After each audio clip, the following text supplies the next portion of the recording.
Okay, it looks like we're feeding through. While I'm waiting for confirmation from you guys, make sure audio, all that kind of stuff's coming through well to everyone out there. Shout out to all the folks out there. Please smash the thumbs ups, ring the bell as you guys are coming in here. I don't actually see anyone. I see the chat, but I don't know if something happened there. Yeah, I don't actually see anyone out there, which is weird. Okay, here we go. Looks like it's coming in slow. I've got. Jake Gru says live. I've got shit that I can't close. Oh, don't worry about it. Don't worry about it, Kerry.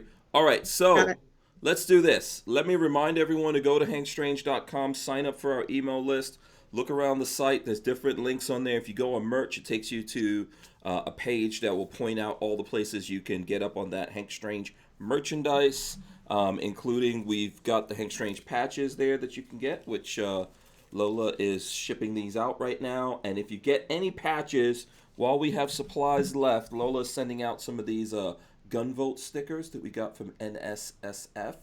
I don't know why they sent it to us, other than I guess they're trying to get people to vote about guns. There you go. So we'll ship those out to you. I don't know what that sound is. That sounds like someone transforming. Sounds like an Autobot. Is that where's that noise? I don't hear it. Is that just me, Rolando? No, I can hear it too. Yeah. We'll figure it all out. Let me play the open of the show right now. As you guys are coming in, smash the thumbs ups. Here we go. Here's the open. Welcome back to the Hank Strange Boom! Situation. Make sure you guys subscribe to the channel, ring the bell so you can be notified, hit the thumbs up. There you go. Come on, jazz hands. Let's do the jazz hands. I think I have been lacking of doing the jazz hands since I came back from my trip. There we go. We got Kerry, Slone. We got Rolando, Puerto Rican, Pistolero in the house. Jazz hands from everyone. Big shout out to Franklin Armory. Thanks to them for sponsoring the podcast. This is episode 656 of the Who Moved My Freedom podcast. Like I said, our guest is Kerry Slone. There's Kerry. Hello. Hey, Hello. Kerry. How you doing? Hi. Looking I'm good. doing Looking okay. good. Thank you very much. Yes, the locks are long and flowing. Thank you. I went and had my Botox this morning, so had to hide my bee stings. So yeah, that's okay. That's okay. It won't kick in till tomorrow. I won't freeze up till tomorrow. Wait a second. Is this a trick that you? I don't know. Like when you do the Botox, you drop the hair down. Is that a thing? Yes, it hides the bee stings, you see. Oh. So. I don't know if she's being serious or not on that one. No, I am being serious about it. Yes. Oh, the answer is yes. Okay, all right. And we've also got Rolando, Puerto Rican Pistolero, Latinos, locked and loaded. Rolando, what's up? How's it going? Doing good. How's everybody doing tonight? Good. Glad to have you here. Okay, so we're going to do the show. It's going to be fun. We're going to get everything going here.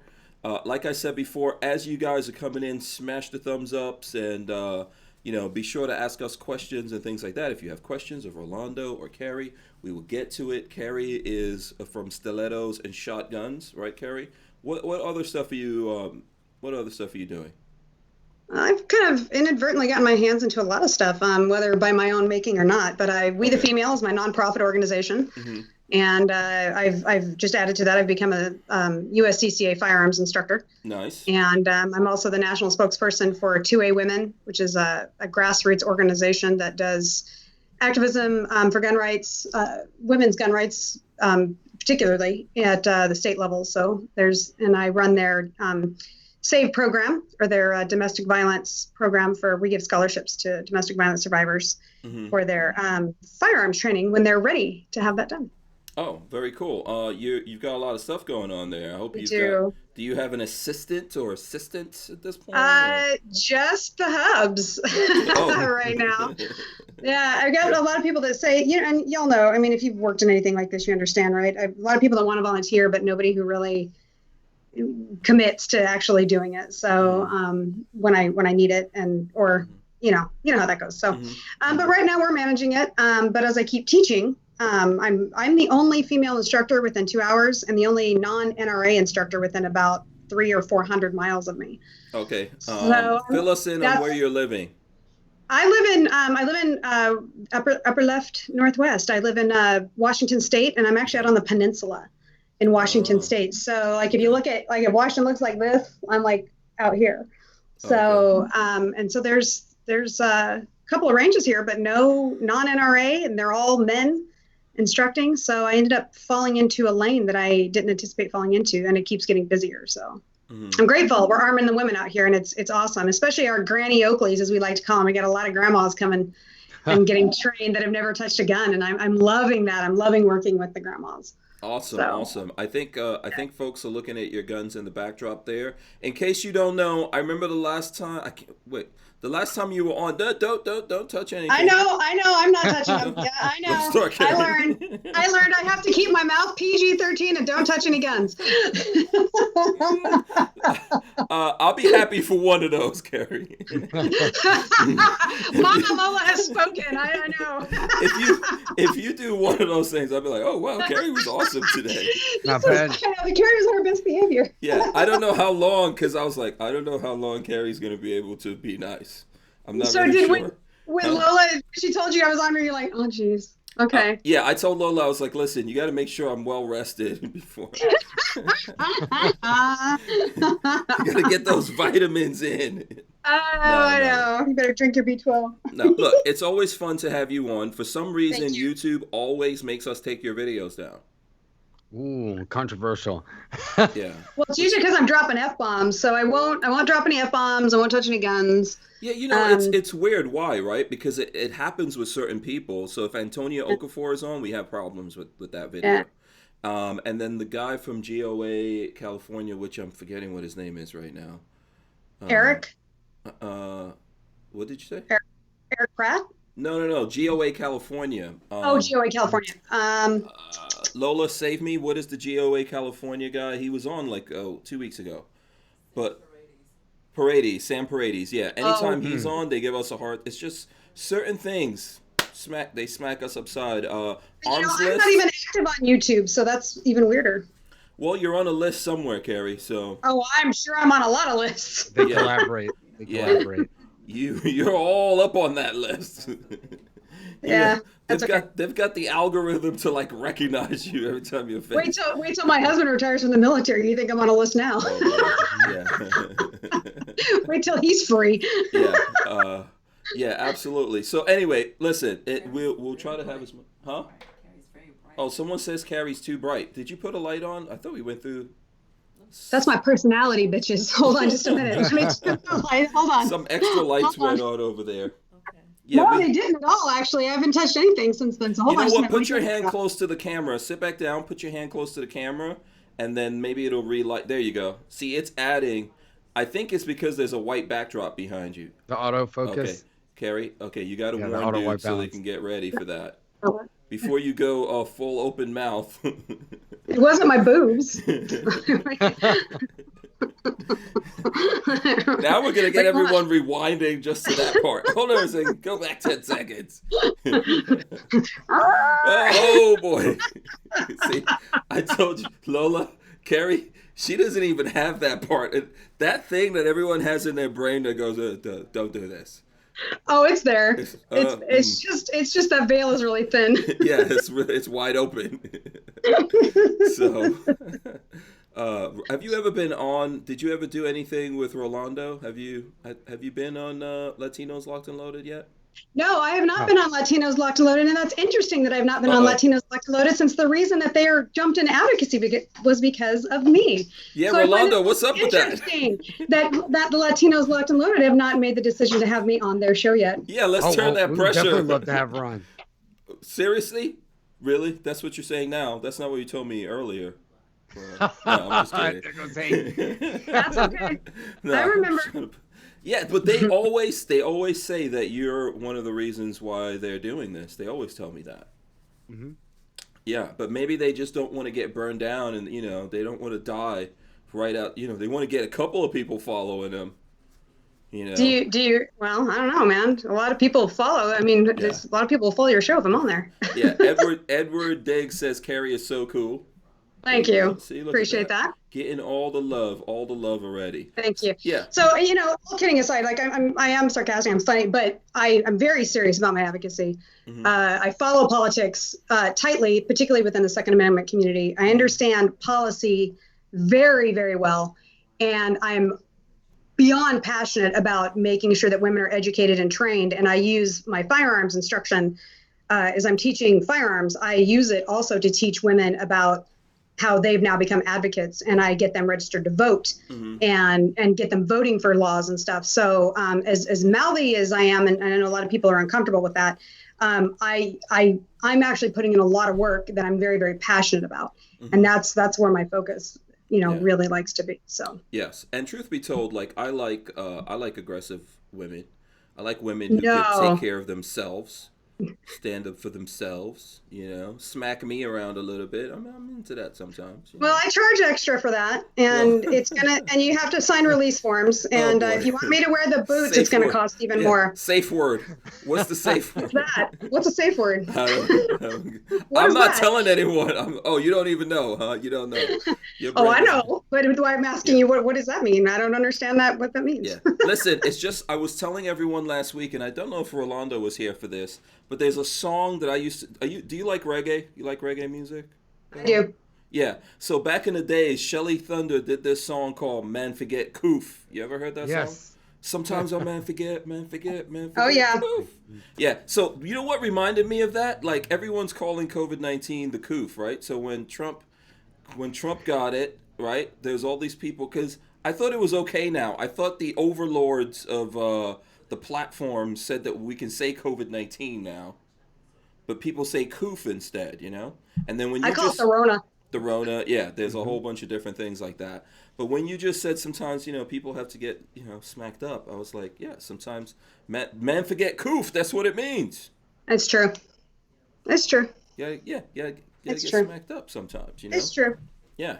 And the other day when I was talking to John Crump, Kevin Dixie, and John Tig Tigan of Benghazi, they were talking about how, some dudes have never gotten smacked. Some dudes do need to get smacked, but you know what? Let's be honest, right? Because I'm passionate about real, not feminazism, but feminism and equality. And there's some women that need to get smacked too. So that's not just independent of men. There's a lot of women out there talking a lot of crap that need to be reined into, and you can tell that it's because they've never been smacked either. They've never been put in their place. Yeah. Brian Quick says people know this song other than Hank ? That's what Yeah, Brian Quick, where have you been, sir? He hasn't been watching the show long enough. He's been born. He was probably born in like 2000 something. Brian Quick. Probably. We'll have to find out how old he's gonna get. Probably. Mad. He's gonna get probably. Mad. That's exactly what it is. Age test. Yeah. So, and really, what we mean by it is, I'm not advocating violence against each other. But what I'm saying is some people have never been in a fight. They've never actually been in a fight, and they don't understand that. They don't know what it is to be challenged by someone else bluntly and to have to defend yourself. And when, so like every situation, like we saw recently with what happened when Tig did the Patriot rally in Denver, every situation is not a situation for you to pull out your firearm and shoot someone. Yeah, and it's unfortunate that a lot of people don't realize that, and I think that there's a few things that I think that have the boss was letting me know that my lighting is better. That people don't. I think a couple of things contribute to that. One, our culture of that has been kind of perpetuated of not learning how to have effective conflict resolution with people and interpersonal skills. But also, I think the video game culture is kind of played into that to a certain degree, where they think that there's a disconnect happening with that, right? Those realities for a lot of people, their reality becomes that, and they'll start to act like that in public, and so they'll jump right to that because they lack the interpersonal skills and the social skills, right, for conflict resolution, and so then it just escalates to these other levels And everybody wants to blame everybody else, but at the end of the day, it comes down to parenting and what's going on in the home, I think. So yeah, it's always a combination of things, right? Some people are born messed up. They're just not hardwired properly. Yeah, it's true. You know, Which goes. Go ahead. Go ahead. Well, I was going to say that, I mean, the hard wiring thing, I mean, that goes straight back to the classic gun, the age-old gun control argument, right? I mean, we can take away guns from people all day long, but if somebody who's genuinely not wired right, they're going to get a gun and they're going to do what they're going to do. So putting more gun control in place is moot, Yeah, or they're going to get some other, like everything in or most things are destructive. Right. Ted Kaczynski used the mail. Yeah. For those of you that are old enough to know who that is. Yeah. He did. Yeah. The mail, hammers, cars, I think part of the problem too, though, is that sometimes on like the advocacy side or the pro 2A side is that we're almost too afraid to confront, like, yes, guns are destructive. They can cause harm. And sometimes we go the same way that people will, we bury our heads in the sand. And I see that sometimes. I'm like, no, you have to treat people like adults. You have to be honest about things and not sugarcoat it.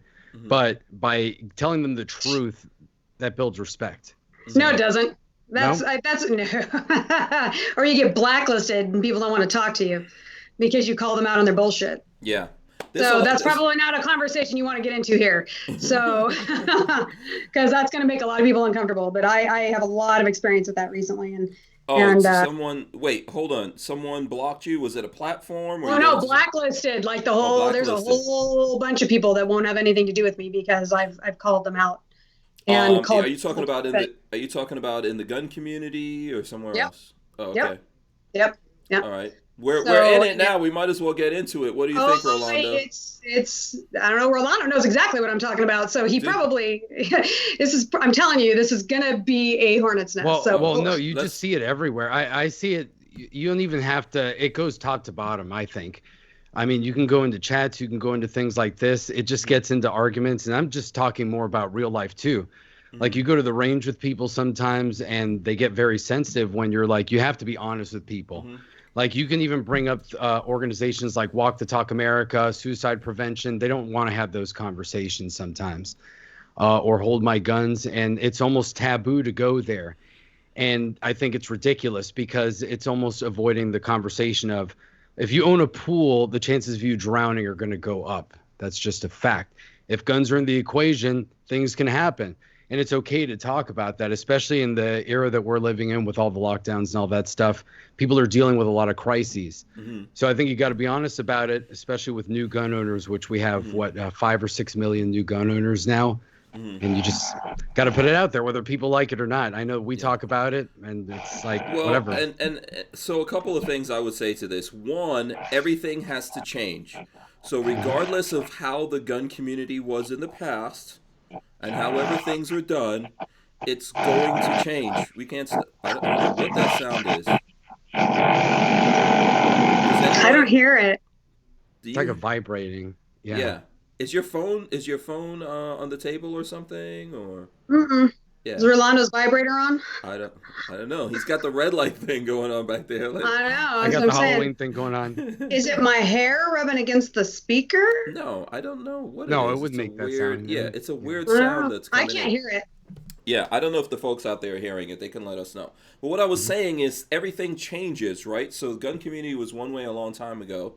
We got some dinosaurs, FUDs, or whatever left over. But as time goes on, everything changes. And like you guys said, there's lots of new people coming in. And everything's going to change and evolve a little bit. And also, everyone's welcome here. And the audience out there chooses. We all create things and we do what we do. Rolando does it his way. You do it your way, Kerry. I do it my way. Someone else does it their way. And the audience out there chooses who to go to. Probably the most successful people doing this number-wise, like with the big numbers, are very politically correct. Or maybe they're gauging the folks out there and saying, oh, well, the folks don't want me to talk about this or do this or that, so I'll avoid it. But I think most of the people out there just want like open, honest conversation about things. And well, there it goes again. Is it my? Yeah, Night Train says sounds like Black and Decker. It sounds like a drill or something to me. I can't hear it at all. Yeah. So I don't know if it's me or not. I've got no construction going on. It's quiet around where I'm at. So yeah, me neither. I don't have anything like that going on here. Mm-hmm. Maybe the CIA or whoever's listening in on us. There's some construction. Made it up the list. Yep. Yeah. You're getting some bleed through whoever's spying on us. Yeah, I don't know what's going on. I'm sorry, y'all. And I don't hear it, so I've got no. That's cool. No don't worry about it. Yeah, let's just move forward. It's interesting that this conversation came up, and especially with the new gun owners and the evolution. I just was grateful that I was asked to again. I got to write for Shooting Industry Magazine. Mm-hmm. And that article will be coming out. So I wrote for them earlier this year, and then I just wrote an article and submitted it, and it'll come out in December. But it's about how to reach particularly women that are more center to left with, that are gun owners, because the reality is that we are still living in a culture, gun culture, that is predominantly dominated by the conservative narrative. And there are a lot of people that are center or even left that are pro-gun. And there's a lot of disconnect there. And I see a lot of it also generationally. Being someone who I'm grateful to actually get to know a lot of these kids that everybody calls the book boys and all that. I know these guys personally, and what the perception is of them and what they really are very different, right? Because what most people are basing their stereotype on is the perception of the ones that are on the internet, as opposed to the ones that are actually out training and growing farm, like growing their own food and and homesteading and this kind of stuff. And they get really frustrated, and ones that are really making a difference don't want to have anything to do with the industry when they could really be a voice for those younger generations, because they're shut out consistently by this old guard, as it's, some of them refer to it. And because they don't fit the narrative that quote unquote old guard wants, in whatever capacity that is. And it's unfortunate, but I think that it's creating a situation where it's continuing to crack that community. And I know that y'all have either heard it or said it yourselves, or I know we've heard it, that gun grabbers don't need to do anything. They just need to let us run with our own headache. And, because this industry eats itself, this community eats itself. And it's frustrating to watch. Yeah. I see this comment from Brian Quick. I'll throw this up here. We'll have some audience participation. Brian Quick says, if the 2A community takes the bait from the left / anti-2A groups about guns and suicide, they will always be behind. Suicide should never be an issue about the means in which someone commits it. So that's his statement. I don't know that the organizations I see out there, like Walk the Talk, are making that based on the gun. I think, it's a human condition problem that we have, right? And it doesn't matter that, people were committing suicide way before firearms were ever invented. Yeah. So I don't think it has anything to do with that. I think what at least organizations like Walk the Talk and a few other ones out there are trying to do is just have us all communicate with each other.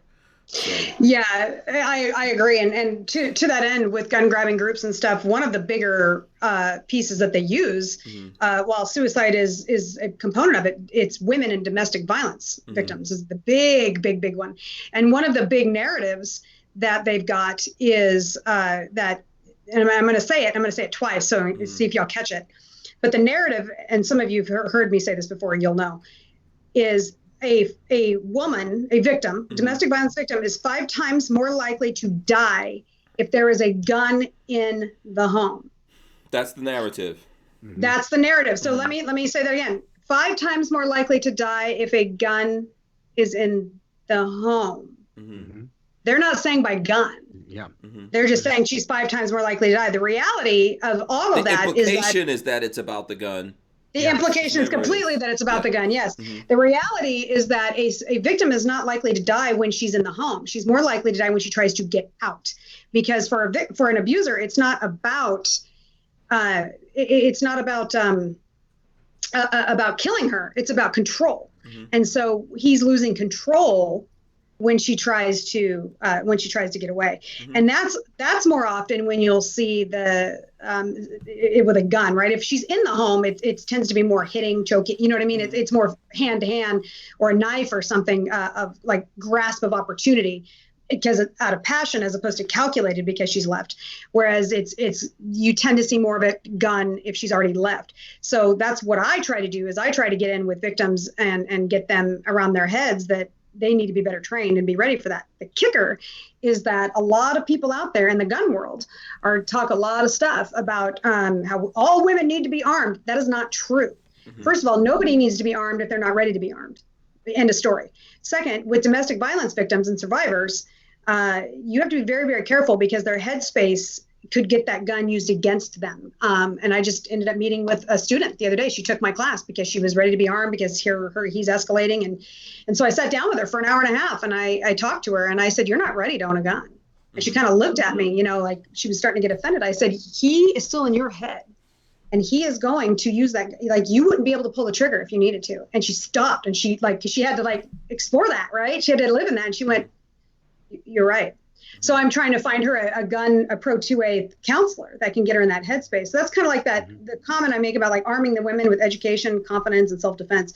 I can't get them to defend themselves if they're not confident, and I can't get them confident without knowledge. And so it's this whole cycle. So I'm actually writing an endorsement program for instructors to teach them how to properly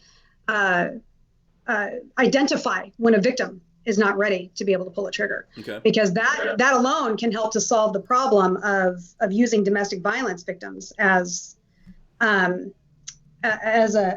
Now, did you see the new thing, by the way, on that note, the Giffords, hold on, because Giffords just came out with they're launching it tomorrow, this weekend, something like that. Let me pull up the name of it because I started following it. No, I won't be mean to them. I just want to watch what they're doing. Giffords Courage. And and this is genius on their part. So this is what y'all need to pay attention to, right? Know your enemy and know your enemy well. That's one of the first, things about war is, so this is right. This is their shtick. It's, "I am pro Second Amendment. I own guns. I support common sense gun laws." So this is what they're going for now. And so and it's genius. It's actually genius on their part because it wasn't right. They were starting to get the backlash and they were pushing back from the whole just gun control. So they're manipulating the narrative now, and they're going to start pulling all of those FUDs in, and that's a problem. So that's something that, and of course, who they're going to capitalize on is all of these new gun owners that don't understand the difference. Yeah, they are. I think the thing that makes us dangerous, and it speaks to what you just said also, I think the thing that makes us dangerous is our minds. It's got nothing to do with any kind of tools that we invent. It's our minds that make us dangerous and make us creative and make us, and do all the great things in the world, right? It's our mind. So I think that battle is always in the mind. And even if you're all the way into guns, there's always going to be some place that you cannot carry, or at least you can't do it legally, or you have to go through metal detectors and all that kind of stuff. And it's never about that tool. It's about your mindset, I think, that changes everything. And if you were really in trouble, regardless if you were going up against someone with a gun, if you were using your mind properly, you could still survive that and even overcome and win that situation. So, or not put yourself in it to begin with, which is what the core of what I teach is all about. Just avoidance, defensive mindset, right? It's much past just situational awareness because that's its own entity, right? But just having a defensive mindset and a defensive lifestyle, and just living proactively in your life, and it becomes ingrained, like you just don't even notice it. That's more important now than ever, especially with people finding themselves in situations that if they'd been paying attention, they would have seen I really shouldn't have taken that turn. Yeah, don't go downtown Seattle right now. Exactly. Hey, if I was paying attention to the news, maybe I would know not to go down there. Yeah. Yeah. Absolutely. I agree with that. Let me see. We've got a whole bunch of things. I know we just jumped right in here. I would encourage everyone to smash the thumbs ups as you guys are coming in. I'm sure you guys have a lot of questions. While we've got Kerry and we've got Rolando here, if you guys have any questions, please let me know what those questions are, and I will relay it to these guys. What I do want to tell you, if there's anyone out there in Florida, because I forgot to do this until the very end yesterday, if you're in Florida, I'm going to be doing an event in Lakeland, Florida on Saturday. And let me see if I can throw it up here. So I'm doing this with Roy from Barnauls, and it's Oh crap! uh-oh. Pause for Patriots is the fundraiser, October I love 17th. him. It's from 12 to 4, and the donation is $40. It includes lunch. I'm gonna be there. Roy's gonna be there. It's Cigar Life, Lakeland, like I said here, and you guys could come through in Lakeland, Florida, hang out with us. It's the Diamond Crown Cigar Lounge in Lakeland, Florida. That's awesome. I'm actually going to be back down there in December, and doing some training for some people and training. I'm going to Tactical Disneyland. Nice. So is that in Lakeland? Yeah, it is It's in the area, probably. It's just south of Orlando. It's in south of Orlando, about an hour south of Orlando. I'd have to look up the city. It's not Lakeland, but okay. But the Hubs and I are looking at. We were going to buy a house in Arizona this next year, and it looks like we're just going to buy training property out there and put a facility. But we're going to be moving either Georgia or Florida. Uh-oh. I know. Uh-oh. Oh, so now you're going to have I know. Don't do that. Kerry. Don't do that. Everybody's Kerry. Moving down to the southeast. I got you. Tennessee. I'm Tennessee's like, another one. let me make sure I don't, like, Kerry doesn't know exactly where I live. No, Too late. I got that. What is that? The Zillow? No, not the Zillow. The Google Earth map, whatever. Found you. Got you. Yeah, I've got Tennessee's another place we're looking to, but I know a lot of people that are leaving Arizona and moving to Tennessee even. Mm-hmm. So I love it down there. That's if y'all are in Florida or even within driving distance, I would suggest going. And Roy's, I mean, obviously you guys know Hank's awesome, but if you don't know Roy is a ton of fun. Awesome He's guy. He's a really good guy. Yeah. Awesome. Really, really cool guy. So it's nice. I think he kind of got dropped into that at the last minute. He's filling in for someone, and he called me up, and I was like, hey, I'll come hang out with you, keep you company. Yeah. That's so going to be a good time. One of their rifles, aren't they? Huh? I think they're giving away some stuff. I think there's going to be one of the stuff Barnauls there. retro rifles. Mm-hmm. Oh yeah, there you go. More incentive. I know you're on an event better than you do, Hank. What's up with I know. Are you coming? Are you going to be hanging out over there? No, Joe's working on Saturday. If not, I would have pulled her. But she got pulled into working Saturday. Oh, see, there you go. I'll be hanging out about there. like I'm not gonna be drinking or smoking cigars really, but I'll be there, hanging out. I don't need any of those things to get crazy, but I'll be there. I'm getting more of that interference again. It's so weird. Well, I just heard police or ambulance or something in the background somewhere that was too. on my side. Oh, that was okay. Yeah, you moved to the south, Kerry. It's great down here. Well, I'm in Gainesville right now, and Gainesville's kind of like a hippie town, so take whatever you want out of that. Yeah. You're in Florida? I thought you lived in. I thought you were in Georgia. No, I'm in Florida. Gainesville, Florida? Yeah, no, okay. I'm in Georgia, Kerry. I'm totally in Georgia. Yeah, right. Mm-hmm. Yeah, absolutely. That's where I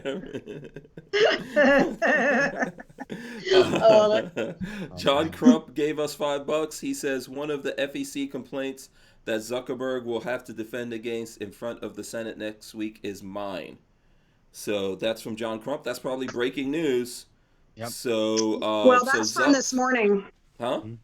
That's from this morning. Did you catch that? So I watching the hearings, right? Mm-hmm. And so as I was watching the hearings, there was a break, and Ted Cruz walks out, and Ted Cruz is pissed. So as it turns out that, as everybody knows, all that Hunter Biden stuff came out yesterday, and the memes have been at no shortage of awesome. That's for sure. Mm-hmm. But and what a lot of people don't know is that, so everybody that tried to share that got censored, blocked, or whatever. New York Post, fourth largest circulating news entity in the country, which I did not know till this morning.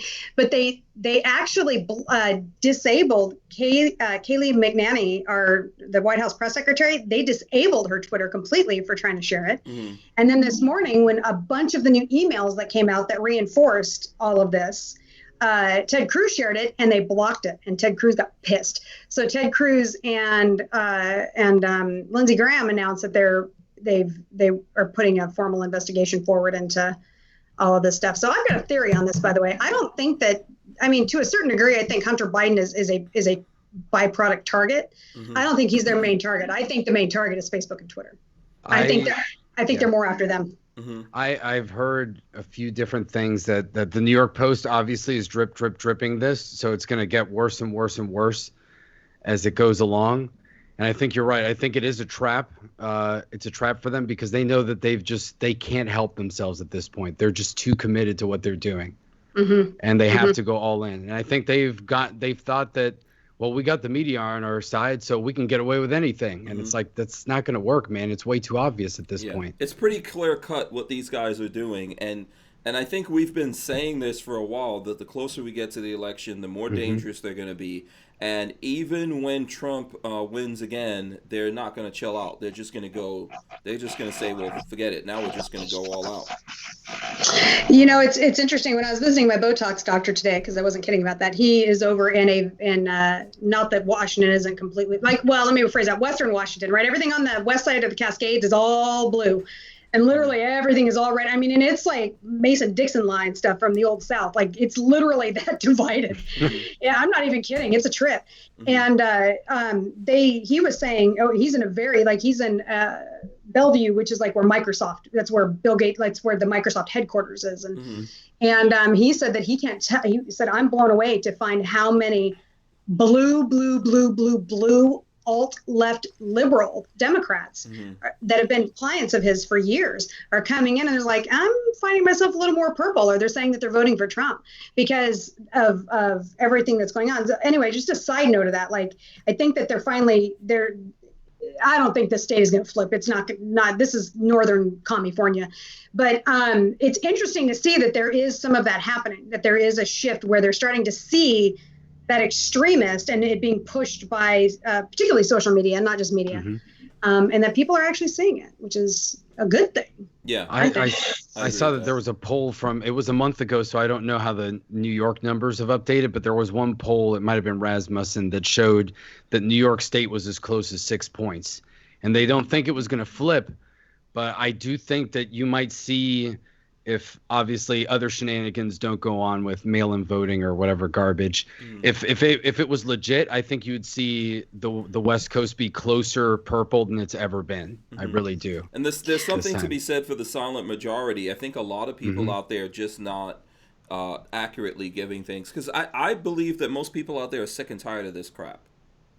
Well, I think they see what Inslee's done in Kerry's state, what's been going on in California and Washington and Oregon, what the governors are doing there, and people are like, this is crazy. Even if I agree with you politically, like, you're basically doing nothing. It's like no rule of law or anything.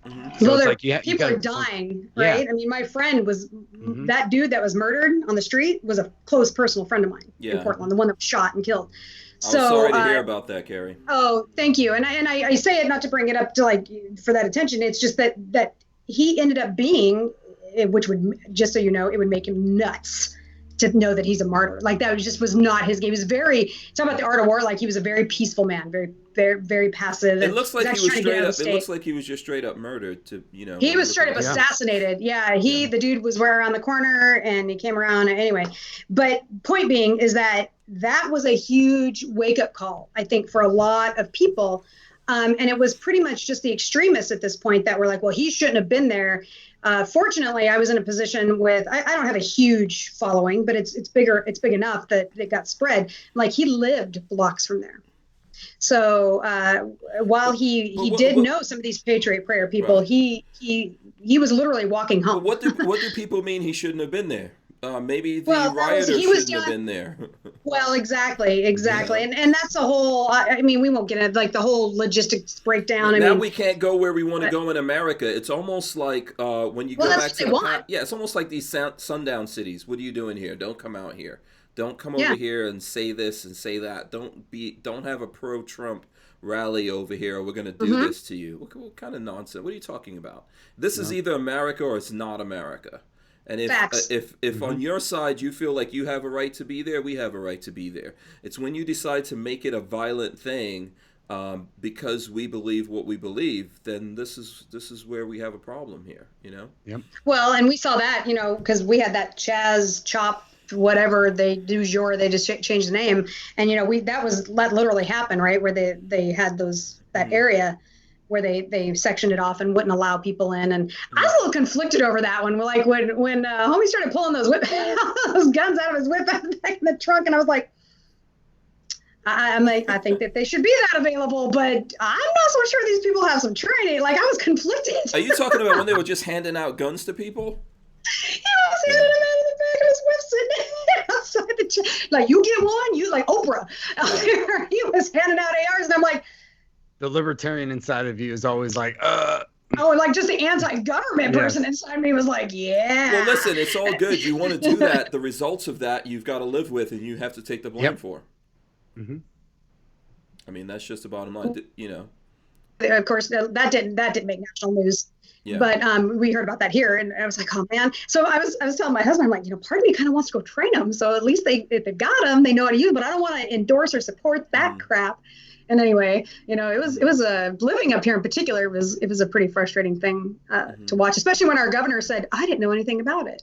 Yeah. I'm like, whatever. Oh, my stars and garters. Yeah. Right. By the way, I think I'm going to try to throw this in here and see, because before the show I was trying to make a post.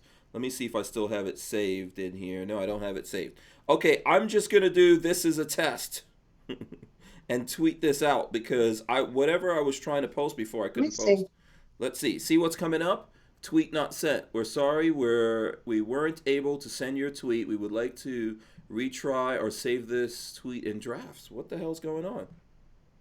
Yep, keeps coming up. So I don't know. I might be blocked. I'm not sure. I'm not sure exactly what I did. And when I go to, okay, it looks like they're trying to send me, that was just like a Twitter thing there. But let me see. Let me go to my main thing. I haven't posted anything. We posted about the podcast. Oh, here's me sharing what happened to Chris Ann Hall on the plane to her assistant that got kicked off the plane. Yeah. I don't know if you guys. Oh, I can't do it either. I'm not allowed to tweet either.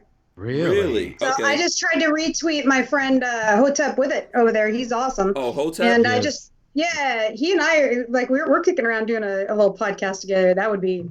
He's like, awesome. Do they? When is this Twitter down? off, I'll tell you what the name. Lola, what's I don't know, but it just says go to drafts or retry. Tweet not sent. We're sorry. Yeah, I got the same thing you did, and I was just trying to retweet his with a comment. Mm-hmm. So I could like stuff. Let me see if I can retweet without. Yeah. I can retweet without commenting. I just can't comment. It's not down. It's there. Yeah, Twitter doesn't see. I sent it to you, Lola. I don't know if anyone else has Twitter. See if you guys could post, because I cannot post. I can, and I did post about Hunter Biden earlier, so I'm surprised. Oh, that's interesting. And okay. I even linked the New York Post and everything. Yeah. So I can retweet and I can like. I just can't retweet with comment or post myself. Yeah. Jade Grew. Yeah, my wife says Twitter's down. Yeah. And everybody's saying Twitter's down. Yeah. Yeah. Jade Grew says Twitter's down. Old Dog says Twitter's down. Latina Locked and Loaded, whoever that is.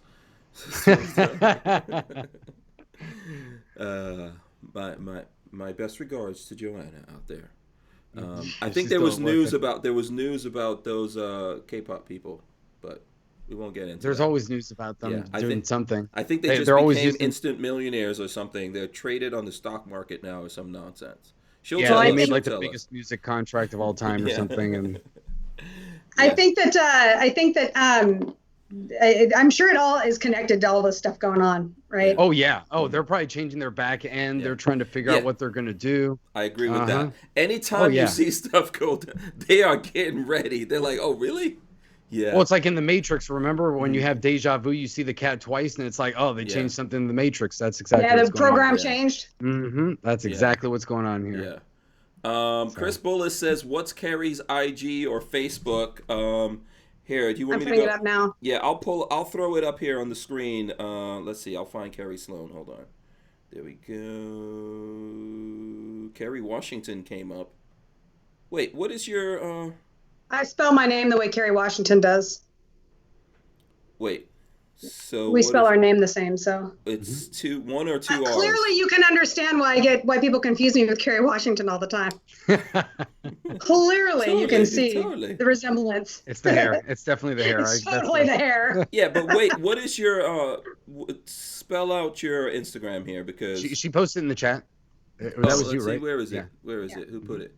Oh, you stilettos and shotguns. Wait, you're KJ. Okay, you're K. Okay, I see. I'm KJS. Yeah. Okay. Oh, stilettos and shotguns. That's what I'm supposed to be searching for. Yeah, stilettos and shotguns. And then I was shadow banned for a long time, but Tracy Guns just told me I'm not anymore. Because it used to be that you have to spell it out all the way. Otherwise, you just got my backup account. Yeah, I see well-dressed, well-read, well-armed. Yeah. In the purple shirt. I see that. That's our new T-shirt. Yeah. Yeah. Oh, that's your new T-shirt right there? Yeah. Oh, very nice. That came out of me talking out of my butt on a podcast. So is that so do we read the first letter in big things? What does draw mean? That's what, What's draw? Draw? Is that code? What are you talking about? Because it says well dressed, so the dressed is a D. Well read, that's R. Well armed, DRA. Is that maybe code for anything? Is that subliminal programming? I'll make it a code for something. I didn't think about it till now, but I can reverse engineer that. I know. You gotta think of something. America. Yeah, it's totally. See, obviously, you're not that far in with Q. Yeah. See that now, and guess what? Now, oh boy, get kicked off the thing. Don't even start. Yeah. Well, we'll leave it at that. Yeah. Man, do you really want to get Hank kicked off YouTube now? No, I don't. I felt terrible, and so in fact, that's become the long-standing joke now with people when they ask me to be on. I'm like, what's my rating? Like, because the first one that got bumped off because me dropping all the F-bombs, that was my first time on. I was not my first time interviewed, but my first time on YouTube. Mm-hmm. So I didn't know that you couldn't do that. So so that's kind of become the joke. In fact, Charlie Cook left it in his writing shotgun. But Charlie, I'm like, what's my rating? Because I kind of got Hank in trouble with my mouth. Yeah, I don't know what that is. That's a weird thing. I mean, I don't know if I'm not really sure what that is. Right? It's tough for us to know, isn't it? Isn't it tough to know, like, if we're, if you're on some kind of YouTube list or what it is exactly? Is it because some people ride that algorithm? So, like, in the beginning, when the algorithm's listening, you don't curse, you don't talk about this, you don't talk about that. And sometimes we do that. Like, when I'm making videos now, in the beginning of the video, I'll do a little banter, a little chit-chat, try not to put gun sounds in there. But why are we living like this? I know. Shouldn't be. Yeah, shouldn't be. Because the government is using private industry as a manipulation tool to censor you, and then can stand back with plausible deniability and say, private companies can do whatever they want. But then the governors turn around and tell these private companies how they can run their businesses because of an overhyped virus. Yeah. So yes, also, private companies can't discriminate, right? There's certain. I mean, for sure, there's protected classes, right? People are protected by gender, religion, race, and stuff like that. But are we necessarily protected as people who believe in the Second Amendment? Well, you should be, but so I'm a business owner, right? My background is not in guns. I'm a day spa owner. I don't know if y'all know that I was actually homeless at one time in my life, and now I'm a commercial real estate investor and I own this day spa. But awesome. Yeah, so I don't do. Thank you. Well, and that's been years ago. But my point being is that for all of us. Before you go any further, anyone who comes in there and uses the code Hank Strange gets a free spa, free Botox shots, right? Right. No, it's free. You'll get the Hank Strange bikini wax special. Oh boy. Y'all don't want to know about that. It ain't pretty. I'm just saying. No. I don't want to know about it. You got to put Hank in the calendar. We're gonna give you a mohawk down the middle of it. Yeah, JJ's got the mohawk going. Or your. This is why we get in trouble every time. Because you make me start it. You get me started, and then you want to blame it on me. And you wonder why Lola, are you listening to this crap? I know better. She's like sitting back there like, this guy had her on. Oh boy. Yeah, probably that's the thing. We can't be both of us getting crazy, right? Well, when you stir the pot, if you're going to do it properly, it has to go counterclockwise, just so you know. Yeah. I always step up to the plate, if I'm challenged. Yeah, me too. And that's why I knew that was that moment, right? A moment for me, that reality moment where I was like, okay, I'm obviously in that space, which is I'm happy about, was the day that Sean Heron looked at me and he went, listen, bro. I'm like, and I said, did you just bro me? And he's all, yeah, I broed you. You're a bro. And I was like, okay, I'm okay with this. Yeah, that sounds like Sean. But that's a space I'm okay with. I'm okay being in that space, you know. Yeah. So there's not a whole lot that it takes a lot to offend me. Yeah. Certain people should not hang out because, first of all, I grew up with all aggressive chicks. That's the only life I know. Yeah. Well, then maybe it's because you needed it. Look at this conversation happening over on the side now. Yeah. Oh, so they're bringing up what, the Hunter Biden or? No. They're talking about the waxing. Oh, I ain't getting nothing waxed from Armament and Axis. Get all the wrinkles out of my balls. If they wax Armament and Axis, he's gonna go from weighing 100 pounds down to about 20. Should we? Maybe we should do it as a fundraiser on him, right? Like a challenge. People can donate, and then they can come in and they can do it like a. What is that, 40-year-old virgin style, where they pull the wax out of the middle like that? No. No? No. I'm going to say no to something. This is the one thing. That's the one that you draw, Hank. You're not going to do the Twitter calendar after all? Just use that Manscaped. I don't know if we still have the code. I got to find out from Lola. Manscaped. If we still have the Manscaped code. Just use that. I don't know. I'm trying not to snort laugh. I think Lola, it was Strange 20. I don't know if it's still in effect or if they kicked me out or not, but they figured, hey, those gun guys have to be pretty hairy. A lot of them are. Yeah. Look, so here's something I've noticed, right? So I've been in this world now coming up just on 2 years. Okay. And and Collins, Colion, you guys know him as, he like basically when he took that tweet and he was like this, and he retweeted, it was like this: no water wings, start swimming, which is fine. I handled that kind of situation well. It does bother me, but I got to tell you, there's two things that I've noticed, right? Mm-hmm. I've never seen so many hairy men. and men named Chad. Like, what is it with the name Chad in the gun industry? I'm not really sure. Yeah, that's probably what that true. is. That's probably true. Where does that name Chad come from? There are a lot of Chads in the gun industry. There's Chad from Kel-Tec. There's Chad from IV8888. There's a bunch. There's a bunch of them. There's tons of them, and that's just the bigger. I mean, you know what I mean. There's even anyway. So I'm like, good Lord, where's this coming from? Yeah, it's like when I was a kid. I remember as a kid, we used to go from. I grew up in Far Rockaway, which is mostly like people from the Caribbean and stuff like that. At the time when I lived there in the '80s, and we would go to places like Bensonhurst and things like that, like the Italian neighborhoods. Mm-hmm. If there was a movie theater or something, and then we would see a bunch of Italian dudes, we would go, "Hey, Tony," and then you see like all these guys turning around. So you got to run that one at SHOT Show and just go, "Hey, Chad," see how many people turn. See how many of them turn around, and that's actually would be pretty. That would actually be a pretty funny content. Yeah. Video too. There are a lot. Is that a Southern name? Someone has to. Who knows? Chad? No. That's a West Coast name. That's a West Coast name. Yeah, Chadwick, Chadron is another one. That's a very West Coast. Chad is a nickname? Because I think there's people just straight up named Chad on their birth certificates. There are, but Chadwick, excuse me, and Chadron are two of the names that are common. Chadron sounds Indian. That sounds. It's not though, but Chadron is a thing. Hanging Chads were a thing a few years ago.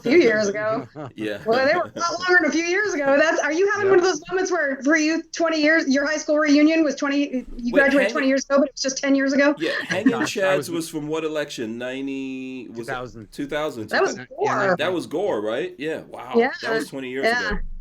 HS.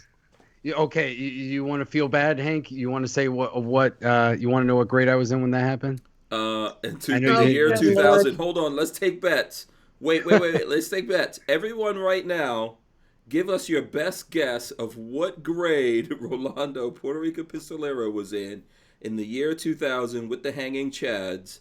Everyone. I'm not going to say anything because I know how old he is. So. I'm going to say he was in second grade. That's going to be my guess. Second grade. Wow, I'm not that young. Second grade. Let's see what everyone says out there. It'll take him a second. Yeah. Let's see what everyone gives. So you're saying you already know. You already know. Okay. And so you're KJS in the chat, right? Mm-hmm. Yeah. Okay, there you go. So if anyone wants to get at Kerry, there you go. Get at her right there. Ooh, you can whenever you want to stop the clock. Yeah. I haven't seen anything rolling in yet. Someone says 10th Oh yeah, grade, 5th grade, yeah. 10th grade, 6th grade. 6th grade, 5th grade, 3rd grade, 4th, 10th. Yeah, 9th. 3rd grade. They're close. They're close. 4th, They're close. 4th, 9th. No one hit it yet. 9th. No, but they were close. The 9th grade is the closest. You can go 9th down. grade. I was in eighth grade. Yeah, I was gonna grade. say. I thought that I remembered it. I thought I remembered it being around 8th grade. So Huh. yeah. 8th grade. Yeah. Oh. Yeah, you know, what was I doing? God, I don't remember. I think I was in a point in my life right then where I was. No, I think was I. Yeah, I was in a point where I was really glad social media didn't exist. Yeah. And that there was no evidence of this stuff I was doing. The year 2000. When was my second son was born in? I had a good time. Let me just be clear. I was great. Yeah. My youngest son was born in the year 2000. Okay. He was born in the year 2000. The first one was born in 99. The second one is whatever year we're in, which is weird, right? Like I tell him, you're just if we're in 2020, that's how old you are. Yeah, my daughter, she's 2002. She's actually pissed she doesn't get to vote this year. Yeah. Oh no, she missed it. No, yeah, December. She doesn't turn 18 till December, and I thought that she made it. I'm so upset to hear that.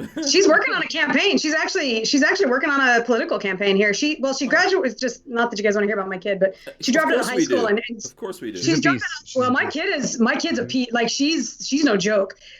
She's a force, and she's just as based as I mean, she is just. Oh, beyond. hold on. Where did she get that from? Your husband?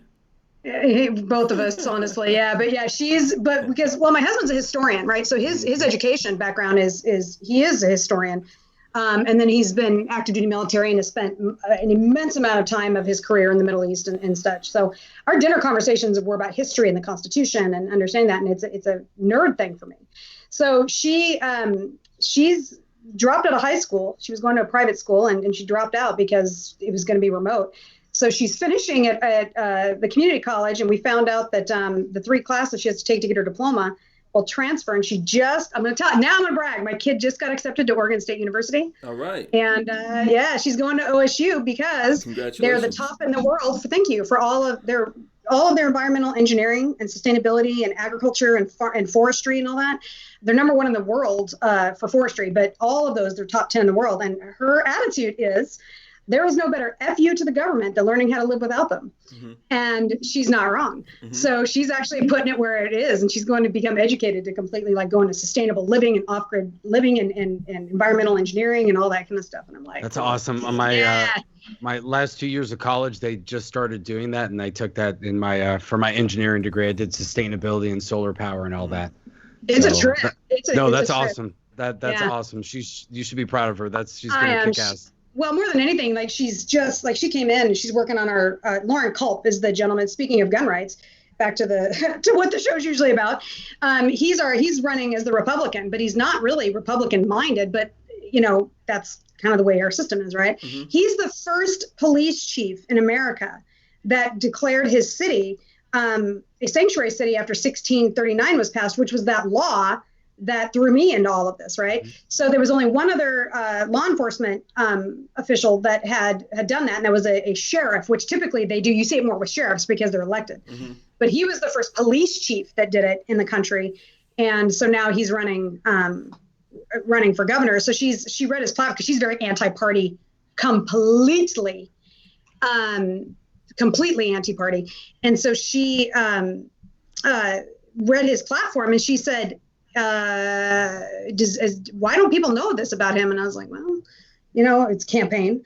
And she says, this guy's not a Republican. And I said, nope. And she was like, she got it. She's super frustrated to see that he had to sell out to a party mm-hmm. to be able to get a nod. And it was pretty sad. So. That's how, unfortunately, that's this crazy system that we have, right? Third party is just not getting a good time, and it's not always I think the independent party doesn't help itself that much either. No, and I'm not I resigned. I was a member of the Libertarian Party, full on card toting member, and I resigned. I formally resigned my membership because I just got sick of watching libertarians argue about who's more libertarian on the internet with each other instead of actually getting anything done. And so it's super frustrating to see that. Crazy stunts, it's like when you're doing all these crazy things, it doesn't help when we're out there trying to say well, yeah, let's get this. Let's go for the. And it might be a cool guy like Spike Cohen. I met him. He's cool. But Yeah. people look you up and you were doing all this crazy stuff. It doesn't help. Doesn't help, right? Yeah, People don't it doesn't help. Yeah, people don't want to vote for crazy to be in the White House. Get crazy after you're in there. I can't agree with you more. I just think it's really unfortunate that they, well, like Arvin Vorha, right? That wackadoo came off. I mean, he was the one that was supporting the pedo stuff and all that. And I was like, that's when I was out. I was like, nah, we're done. Yeah, I don't want to be. And I think this year when we went, because I think that Spike is the vice president, and I forgot the name of the lady who's going to be Jo Jorgensen. Jo Jorgensen, but she supported BLM. Which, I mean, I got a lot to say about her. Yeah, it's an interesting thing there. Most of us aren't really, like, I'm not supporting BLM. And I know that there's a whole, like, different spirit of what Black Lives Matter was supposed to be originally and all that kind of stuff. That all gets lost when you just blanketly go out there and act like like all these other corporations who all of a sudden found out about the black man recently. And they're supporting BLM or whatever else they think is politically expedient. Yeah, Jo Jorgensen, and yes, you are correct completely. And the thing that's pissing me off is, so here's the thing about Jo. If you're not familiar with the background on her, and if you're libertarian, you're like, go Jo, and you're like flooding everybody's feeds with the Jo Jorgensen memes. She was polling one of the lowest ratings in her own party, and when they had an inter-party debate for the presidential candidacy, she got annihilated. They chose her strictly because she was a woman to run against two men that have reputations for being sexist and all this kind of stuff. First of all, she's way out of her league. If they put her on stage with here's the thing, right? I met Gary Johnson. And people will say a lot of crappy stuff about Gary Johnson. There's one thing that Gary Johnson wasn't, and that was he was not stupid. As much as people wanted to think he was, that man was not stupid. He lacked the charisma and the energy because he was a thinker, right? So like ability to stand up there and take what they're saying, yes. Charismatically, nah. Especially like nobody's more Trump. Just like whether you like him or not, he's got that in spades. But this woman, she doesn't have that. She doesn't have the capability to be able to argue or debate policy on multiple levels. She's picking up, and running with popular social cues. And then all of these libertarians are wanting people to vote. Like they're literally trying to push this feminist agenda. Well, so now you're a feminist and you won't vote for the woman? Screw you.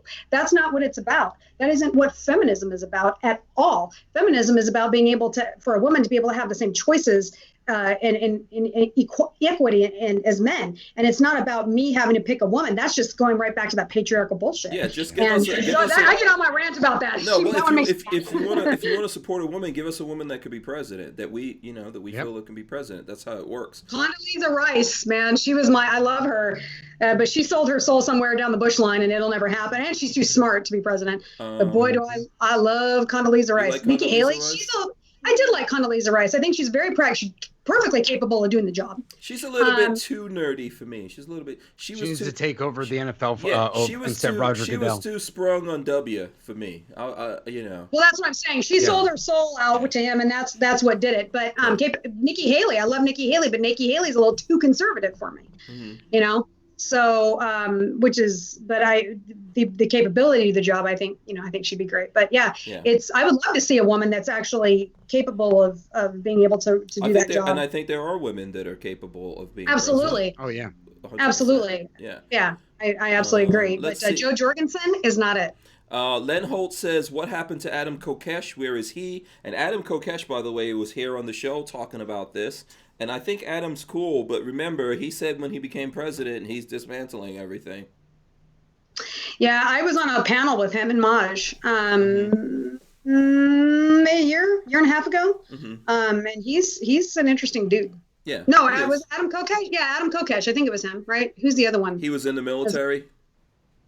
Is he the felon? The one that was arrested? He can't have guns. Yeah, he's the guy that popped off a shotgun in D.C. Yeah. Okay, then it is him. Yeah, that is him. Yeah. And I think that's shameful that he lost his rights to guns over that. Absolutely. Absolutely. So, but and I like him. I actually like Adam Kokes. you know. But I like him as a dude. Yeah, he's yeah. I think that I don't want to say that he didn't believe what he was saying, because that's not my place to say, right? Right. He could have 100% believed what he was saying, but when he came on, we were having a good conversation. I think he lost a lot of people when he said his first act was going to be to dismantle everything in the government. I mean, ultimately, then what's, like, why? You know, right. Why Well, bother? and That's not reality. Immediately when you say that, everyone's going to go, Yeah. okay, so you're really not trying to do this seriously. No, you're being an idiot. Yeah. And that goes right back to the core of the Libertarian Party problem, right? Is you've got the people that get it, and then you have the people that don't, and they can't get along. So it's super frustrating to watch the whole thing. Let's get a couple of things in here. Latina Locked and Loaded has a comment. She says, by the way, before she says she's a cougar officially, so I guess that's based on Rolando's age. Is that true, Rolando? You're a younger man? I may be I may be the younger man. Kerry Joe is your sugar mama? Is that what you're saying? Look, I'm not outing y'all. There's nothing wrong with that. My husband's younger than I am. Yeah, no, I'm younger than Joe. That's because you got that sexy, deep, you know, you don't find a lot of Latino dudes with a deep voice, man. You know, you got to ride or die with that, man. I've got to use the Spanish accent, like Antonio Banderas. The problem is all I see is the cat now. Oh, boy. Yeah, that's true. Pray for mercy from Puss in Boots. Oh, boy. Yeah, this has got to be. Oh, man. It's got to be fun. It's got to be fun. But let's see. Listen, you're all dude. Let's see. Latina Locked and Loaded said, by the way, the Twitter thing is legit. Twitter said they were investigating irregularity with Twitter APIs. Ooh. Russia. Yeah. You know what's funny? There was a story. Let me see what I did with that story. I think I have it on my phone. Let me see. Did I put it? There was a story where someone got in trouble with Twitter. Oh, here it goes. Yes. We were talking about this. Let's see. I'm going to pull this story up while we're talking about Twitter again. So, and you probably didn't hear about this, Kerry, so I'll read it out for you. C-SPAN political editor Steve Scully suspended after admitting he lied about his Twitter feed being hacked. You cut out on me. Yeah, hold on. That's probably... Apparently they don't want you talking about it. Yeah, that audio thing might be me, but I don't know what's going on with that. So anyway... he was suspended after what? Yeah, so he was suspended because after he lied about his Twitter account... being hacked. So here's what went down. C-SPAN said Thursday that Steve Scully, the network senior executive producer and political editor, has been placed on administrative leave for lying about being hacked earlier this month. Scully admitted to errors in judgment and apologized in a statement. And President Trump took a victory lap, proclaiming on Twitter, "I was right again." Let me hold on. Let me do it. I was right again, as usual. I'm always right. I'm hugely right. If you ask the people in the world who's the most right president ever. So, and here's what happened. That was pretty good. Scully had been selected by the Commission on Presidential Debates to moderate the town hall style debate that was supposed to take place Thursday night. It would have been a pinnacle moment for his career. Last week, however, the debate was scrapped after Trump objected to the virtual format imposed by the commission. While the debate was up in the air, Trump was criticizing Scully publicly. The C-SPAN veteran sent a tweet to Trump friend turned foe. Scaramucci. Yeah, Anthony Scaramucci. At Scaramucci, should I respond to Trump? Scully wrote on the evening of October 8th, shortly after Trump labeled Scully a never Trumper. So when that happened, that has to be coming from me whenever I talk, I notice. I think so, because I muted myself and it still keeps going. Yeah, it's got to be on my side, but it's weird. I don't know. Maybe something in the software. There's no sound here. So anyway, so after this all happened, right, Scully said that he was hacked. He wasn't the one who made that tweet. But it came out that he lied. Now it's just perpetual, Hank. It keeps going now. Yeah, I don't know what the heck is that. Hold on, let me see here. What in the hairy heck is that? Let me see if I'm going to switch it might be my audio, my microphone. You should try to mute each one of us and see if it's hold on, I'm going to mute mine. Now, I was just muted. Did you guys hear it? Now it just went away. Yeah. So it's almost like a feedback kind of sound. Now it's going. Sure it is. Can you hear me now? No. No. Okay, you guys can hear me now, though, right? Yes. Yeah, I can hear you. Yeah. So that's weird. Wait, hold on a second. Let me try to mute myself again here. Oh, maybe I was pressing the wrong button. Okay, we'll see next time it comes back. We'll see the next. Oh, there it goes. Hold on. Let me.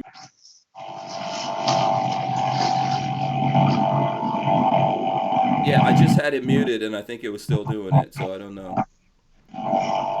That is so weird. Yeah, sorry, I'm not sure what's going on. I mean, that sounds like some kind of computer code.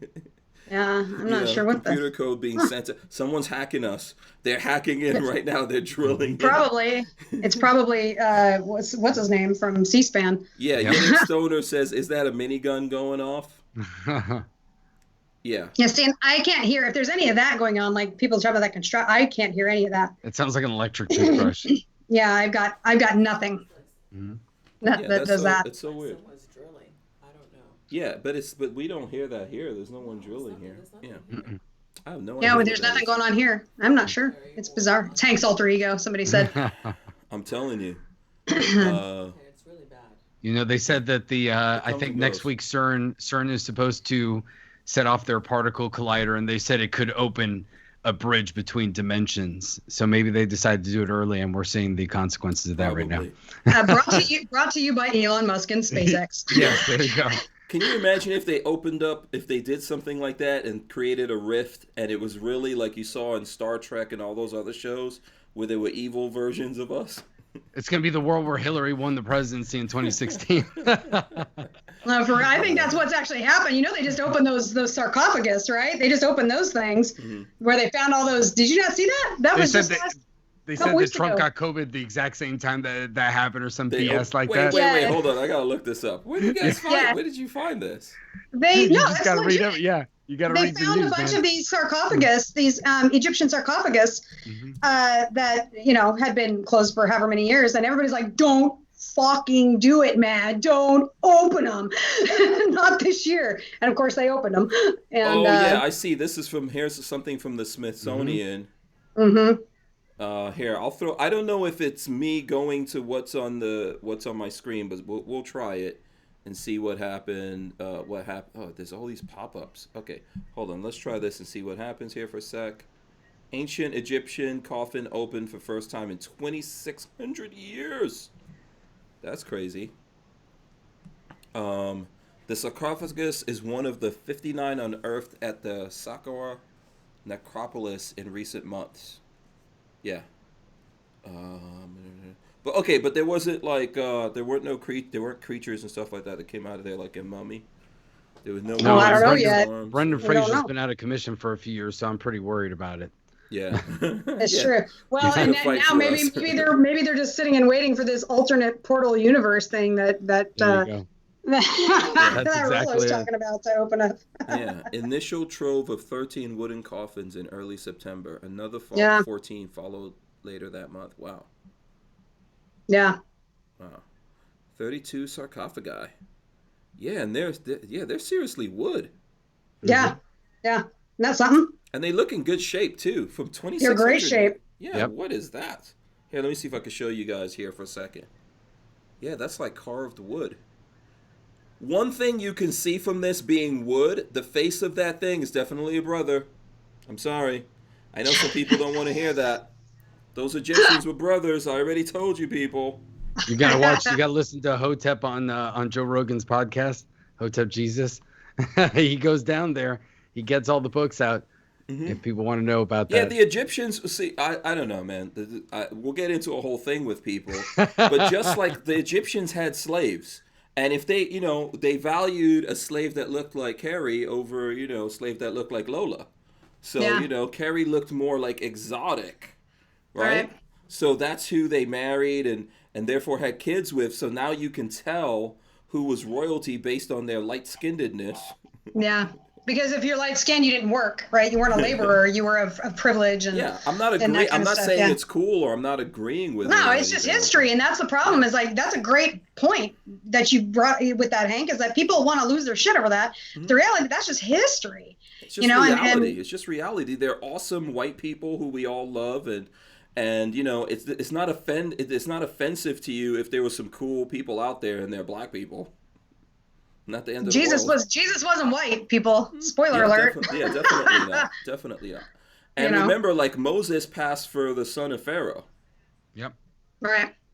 So. Well, I could go. That's getting into my my history. No, I love that. Like I study that kind of stuff and have for years, and theology and how it affected. Like that's a whole other podcast. Like I could get into that with you for hours and hours and hours, and then how the tribes migrated and how, like, because I'm an esthetician too, right? How evolutionary wise, like how I ended up being as fair as I did based on how far north my people went, which was pagans. Like my people pagans are not a religion; they were a race. And I mean, I could go on. Like that's like y'all are getting into a geek spot for me. But it's fun. It's not. Yeah. I don't know. For me, all of this stuff is just a cool, fun kind of thing. Well, it's fascinating. Yeah. Plus, we know, like they always say, history's written by the victors. So whoever controls the narrative at any given time might be like, yeah, we're going to erase these people's history because that undermines the narrative that we've got going on right now. So we can't have that happening. And if you think that's not happening right now, go on to Merriam-Webster and not just like it became prevalent with her using the sexual preference term and they changed it immediately.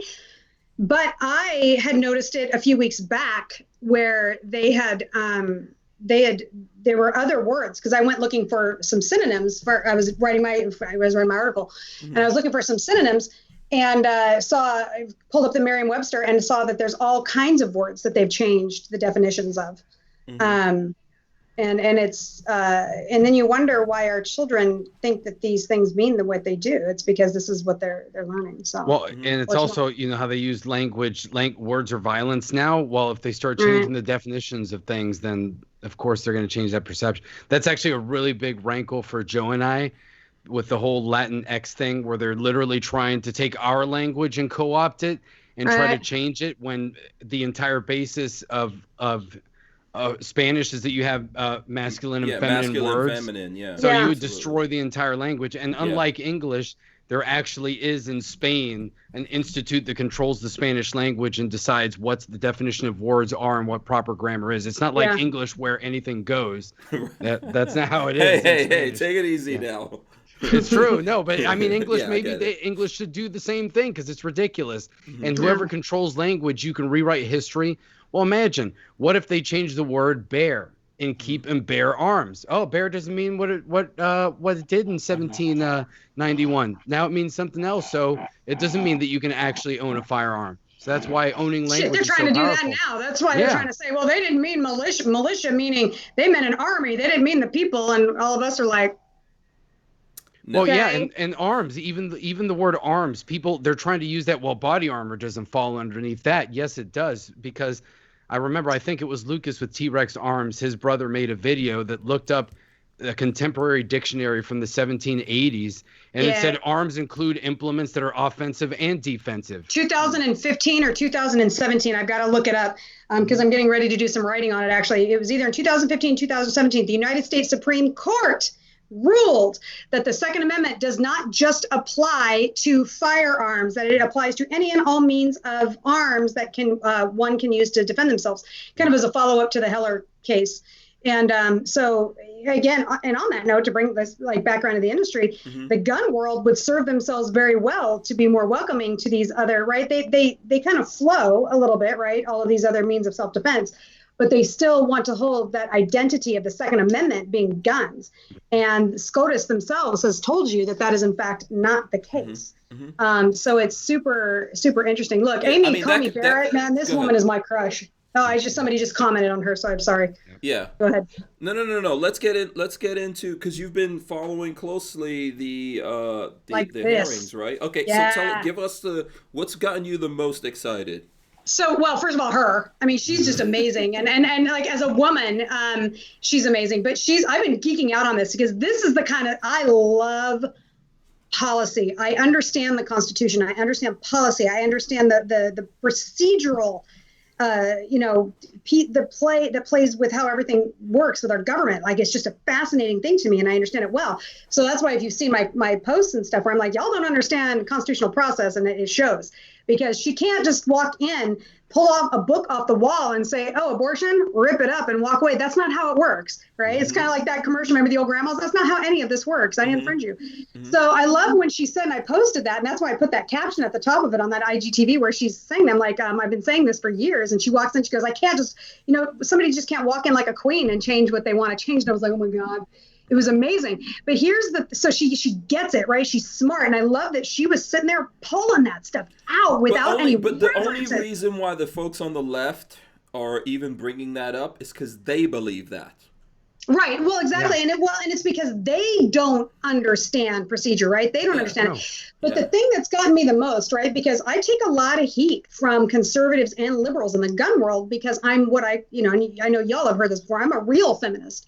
Mm-hmm. Now, the younger generations, they get it, right? Because a lot of these women in particular, they understand what we're still fighting as women, right? But the whole, we need to fight for our rights, that crap needs to stop, because we're not fighting for rights anymore. Legally speaking, we all have those rights guaranteed in the Constitution.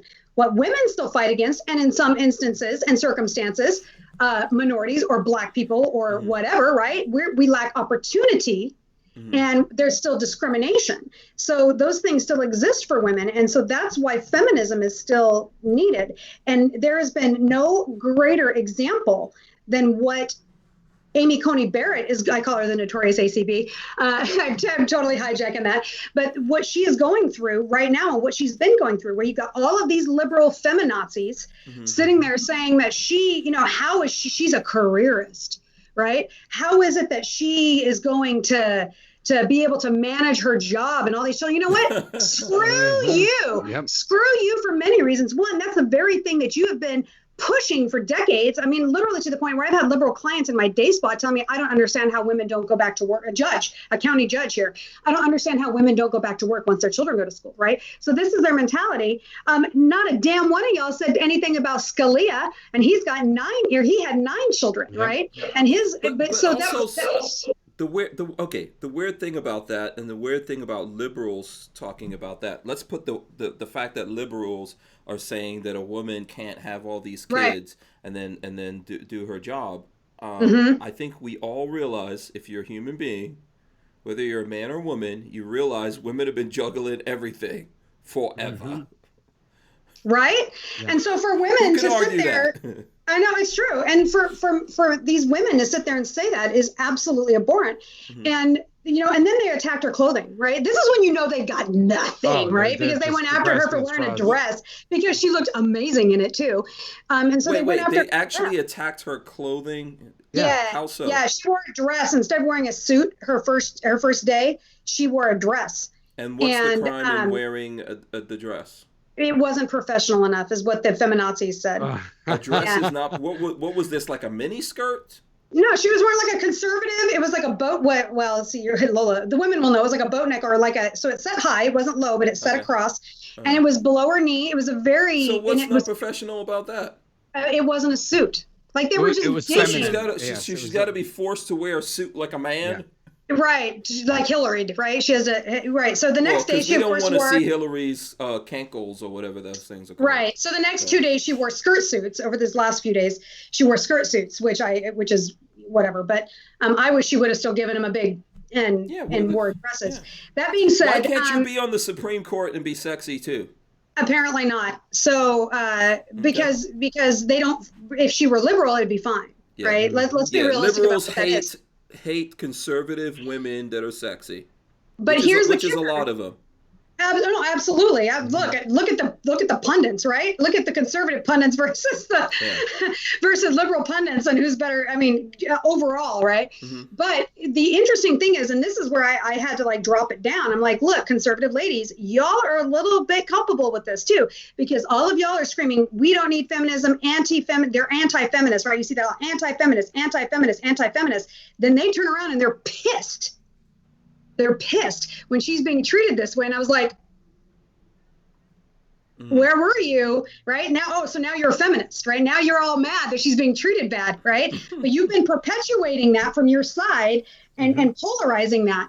So, it's like somebody over here said that we still don't need feminism. Listen, sir, the day that a woman is finally able to park in a parking lot wherever she's want to, and she's not taught from the time that she's a little girl that she can't park in a certain place in the parking lot to make sure that she stays safe or that she can wear whatever she wants to wear, is the day we don't need it. But the reality is that still happens. The reason we still need feminism, this is obvious, right? The reason that we still need real feminism, don't get that shit confused with this feminazi extremist bash the patriarchy thing, because that's not what it is. Yeah, you're saying a different thing from what we understand today as a liberal version of feminism, which is whatever the hell they want it to be. So let's be honest. Well, and that's why I call them feminazis as opposed to real feminists, right? Because that they're literally everything that they say that they're fighting against, they're creating, right? I remember my husband and I got in a fight a while back, not a fight, like a heated discussion, right? Because when it came out that Pence would not have dinner or lunch, like a business lunch with a woman without his wife there or other people there. And I was like, my feminist panties got all twisted. I'm like, that ain't okay. And he says, I won't do it. Right, because he's a military. My husband's a senior ranking Navy officer, and I was like, "What?" And I lost it. Right, I got pissed. He's like, "I will never put myself in a position that some woman can say." I was like, "Well, how dare you? Why do you think that all women would do that?" Right, and then sure enough, what starts? You see these women like all these false accusations and stuff, and I was like, "Okay," like I had to check myself. Right, I had to give myself a little bit of that reality check and bring it back a little bit and own that. So I get it, but they're literally creating that very situation. Like all of that opportunity and discrimination that we have to deal with, or lack of opportunity and discrimination, is literally being created by the very women who say that they're pushing for this equality. And but then you have the other side that's sitting and go, we don't need it. We'll just be lady, right? We'll be ladies. Like that's the whole Kerry in the gun world in this industry. You'd be a lot more, you'd have a lot more opportunities. I've been literally told this by conservative women in the industry. You'd have a lot more opportunities if you weren't so abrasive and aggressive. And I literally looked at them and said, you voted for Trump. Oh, well, yeah, he's a jerk. I know, but that's different. Tell me how that's different. Tell me how that's different. Nope. Well, you mean because he's a man? Oh, well, so what you're saying is anti-feminist. You're literally saying that I still need feminism because I'm going to be treated differently and have different opportunities because I'm a woman. And they went silent.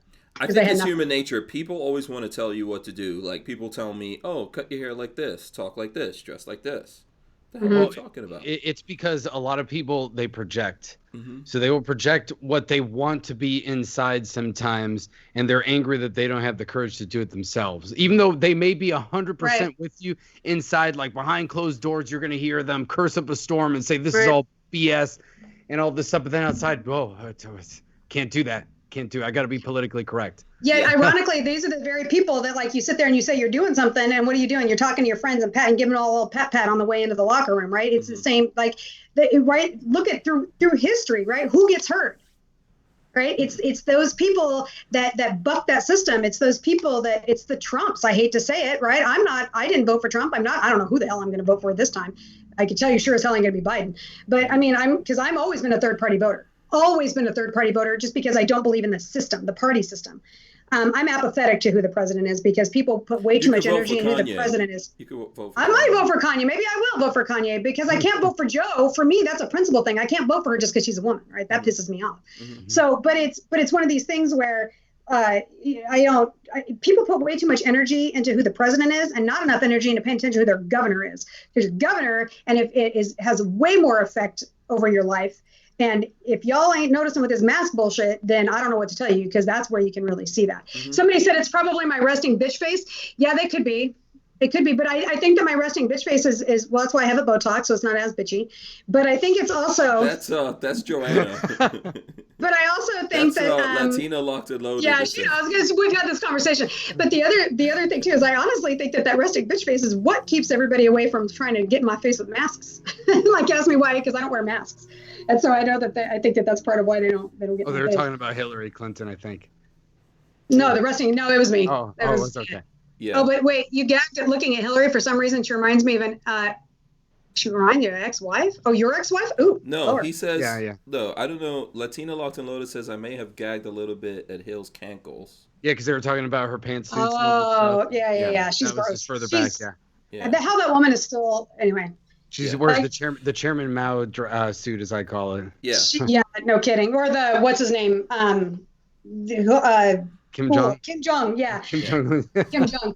But I was listening to Amy Coney Barrett and talk about. She referred to Heller a lot, she knows the Constitution, and that's what's great about it. I love the fact that she is an originalist, because I'm very much originalist. I like to refer to as hardline constitutionalist. Right? I believe in adhering and applying the Constitution and the Bill of Rights in the manner in which they were written, because those men were wicked progressive, right? They got it and they understood. And you have to understand they were writing it for their time, sure. And there are things that evolve, like technology and culture and so on and so forth. But the fundamental principles of human rights, human beings, we haven't changed at all. Right. And the fundamental rights of human beings having inalienable rights and being guaranteed in a document that is, to this day, is still very progressive minded. Yeah, this is what's happening with platforms shutting us down because we say something. They're denying us our right to speak. Yep. Yeah, exactly. Or taking away your guns. It's the same thing. Yeah, what were you going to say, Rolando? Sorry. I was going to say, people just don't understand how thorough the founders really were, especially when you read the Federalist and Anti-Federalist papers and how they went back and forth with one another, and how they use references from not only ancient history but contemporary European politics, and they go through, this is why the Roman Republic failed.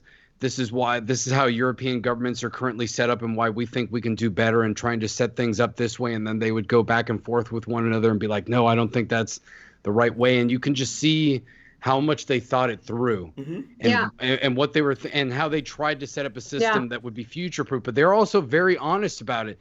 They said this will only work if the American people understand it. What was it that Ben Franklin said? What have you given us, sir? And he's like, a republic if you can keep it. If they can keep it, exactly. And they couldn't even get past, right? Because Washington was very against political parties, right? Yep. Anti-political party. John Adams, I love, right? My everyday Kerry is named after Abigail, right? America's first feminist, because she understood her power and her strength in the position she was in. And, he was anti-party, right? He hated parties, but, and Thomas Jefferson, to a degree, but man, Hamilton had to come in there and spin all that crap up. See, it pays to understand this stuff, because it's not just about what they wrote, but it's about why they wrote it and how they wrote it. And then you can get into French democracy and some of the books that were written there. That gives you all the history. And to Night Train, you can kiss my lily white ass by telling me how you think that I'm wasting my vote or not wasting my vote, because you know what? It's my vote, and it's not your goddamn business what I do with it. And whether you think it's wasting it is on you. I choose to vote my conscience, and me voting my conscience is never wasting anything. So you can suck it. He might want to. I'm just saying. So. Well. Yeah. I don't know. I'm just saying. He kiss my ass. I hate that stuff. That is such a disrespectful thing to say. So here's the thing. Before we get to sidetrack. And Lola's and there we are. No, not at all. Not at all. Here's the thing I wanted to say, and I think someone was talking about, you've got a, here, let me go full screen on Kerry for a second and we'll move on. Someone was saying that you happen to have a V for Vendetta mask up there. I do. And you're talking about masks, so there we go. There, put it on. There you go. Oh, look at that. Boom. Okay, there you go. You've got it. You want it? You got it. There you go. Yeah, and everyone's just real quiet at this moment. It's coming, November. It's coming, y'all. All right, so listen, here's the thing. Why y'all could watch that movie, because that movie is kind of relevant right now. It is pretty pricey. Time has changed. We've added a couple of 100 years. We've added technology and things like that, but it's the same stuff, right? It's really still basically the same things going on, and these are basic things. It's not. I don't want to take away from their genius, because I think it was genius. I'm just trying to say to you, why did they leave England, or whatever other countries the people that founded America left? Why did they leave? Religious persecution. Yeah, and then when they came over here. And basically, for all the different reasons they left, they were here. And then what they represented to England was, okay, we're going to get this wood from you to build ships. We're going to get this. We're going to get that. We're going to tax everything. You've got to give us everything you're making out of this. Why did we have the revolution? What happened during that, right? So that this whole thing of what they were going through is not dissimilar from what we're going through right now. The rest of the planet is still trying to bend us and break us and tax us and make us pay for everything. It's still happening. Yeah, and it's interesting that when I watch a lot of these people that like to talk about lighting off and we're gonna start the war, I'm like, like I had somebody on a live stream the other day. It's like, oh, the tree of liberty needs water. I'm like, you gonna start that, big boy? Light that up. Let's see it. I'm waiting. We're all waiting for you to light it up. Are you gonna light it up?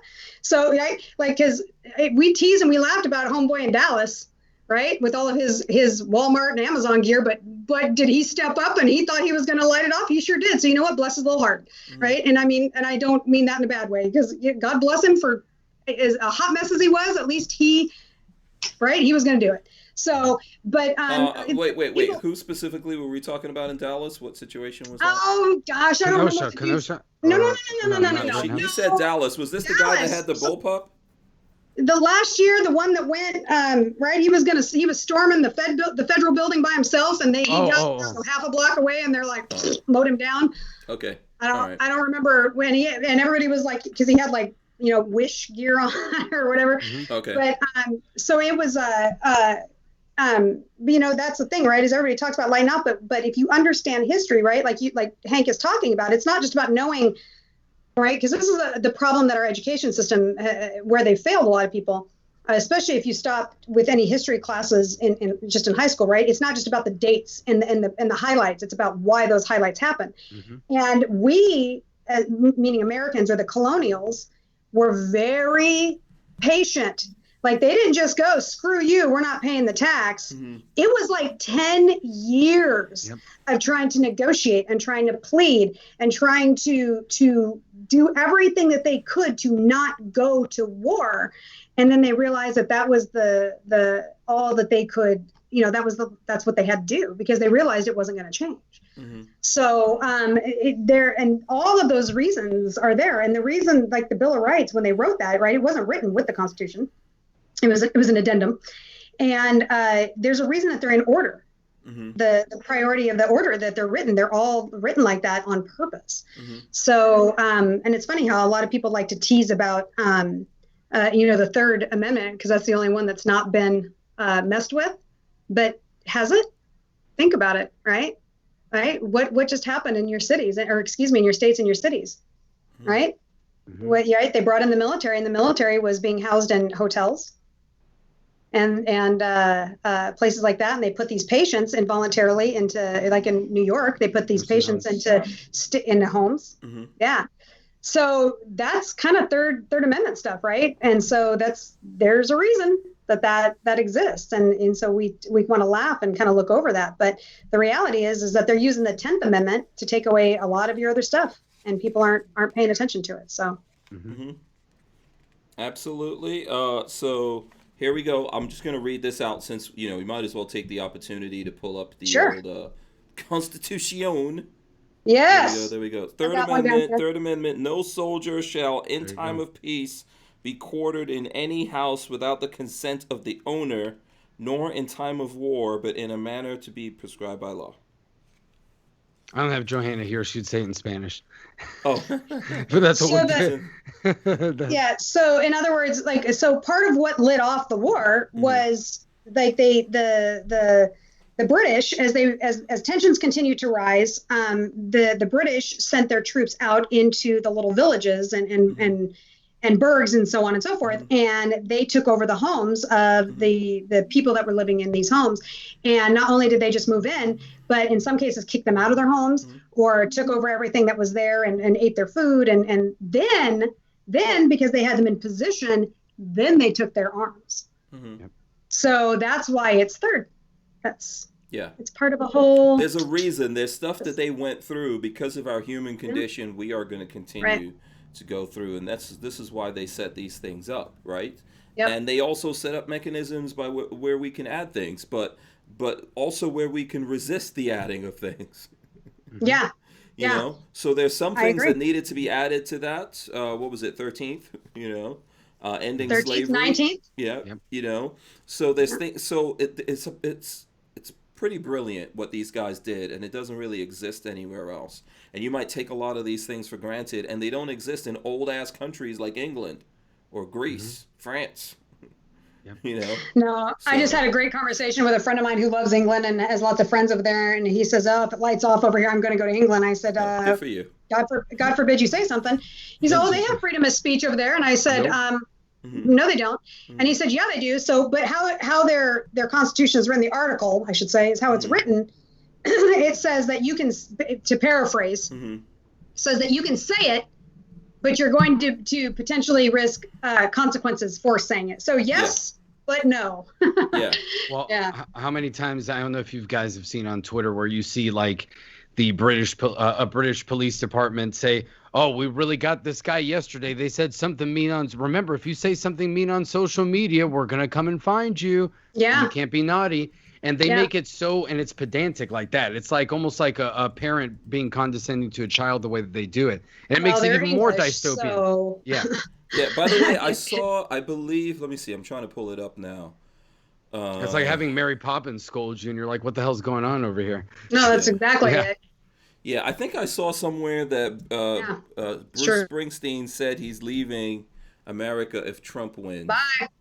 Yeah. Bye, bitch. You can go. Yeah. Bye. Yeah, here we go. I saw Madonna voted the other day, and I thought Madonna gave up her citizenship and moved to Spain. I'm like, what the hell is she voting for? Wasn't she living in England? Or she's living in I Spain? thought she was living in Spain, and I thought she gave up her citizenship. I'm like, look, bitch, you decided to leave. You don't need to be voting.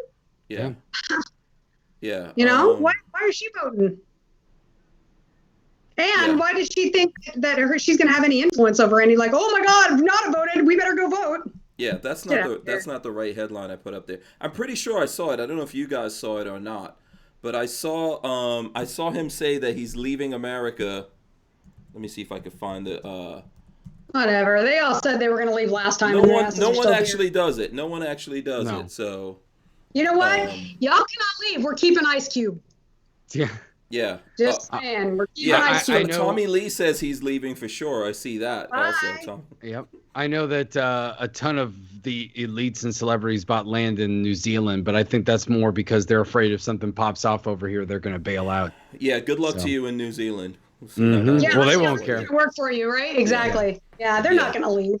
I hope when they leave, they denounce their citizenship and everything. So when they try to come back over here, you know, it's not so easy.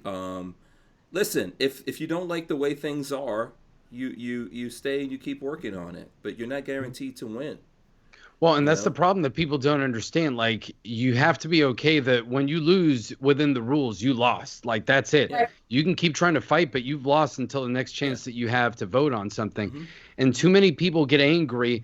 Now, I agree that the system in a lot of ways is broken, but if you don't even know what the original framework of the system is, you're asking for revolution rather than fixing the system to work the way it's supposed to. And that's the problem that I have with people. Yeah. I was like, you can be angry at what's going on because I'm angry too, but I'm not going to accept, well, we have to destroy the Constitution and have a revolution. No, that's BS. Yeah. That's total BS. If you weren't unhappy when Obama was president and you supported him and that didn't make you unhappy, but you're now unhappy because someone else is president and you don't support them, what's wrong with you?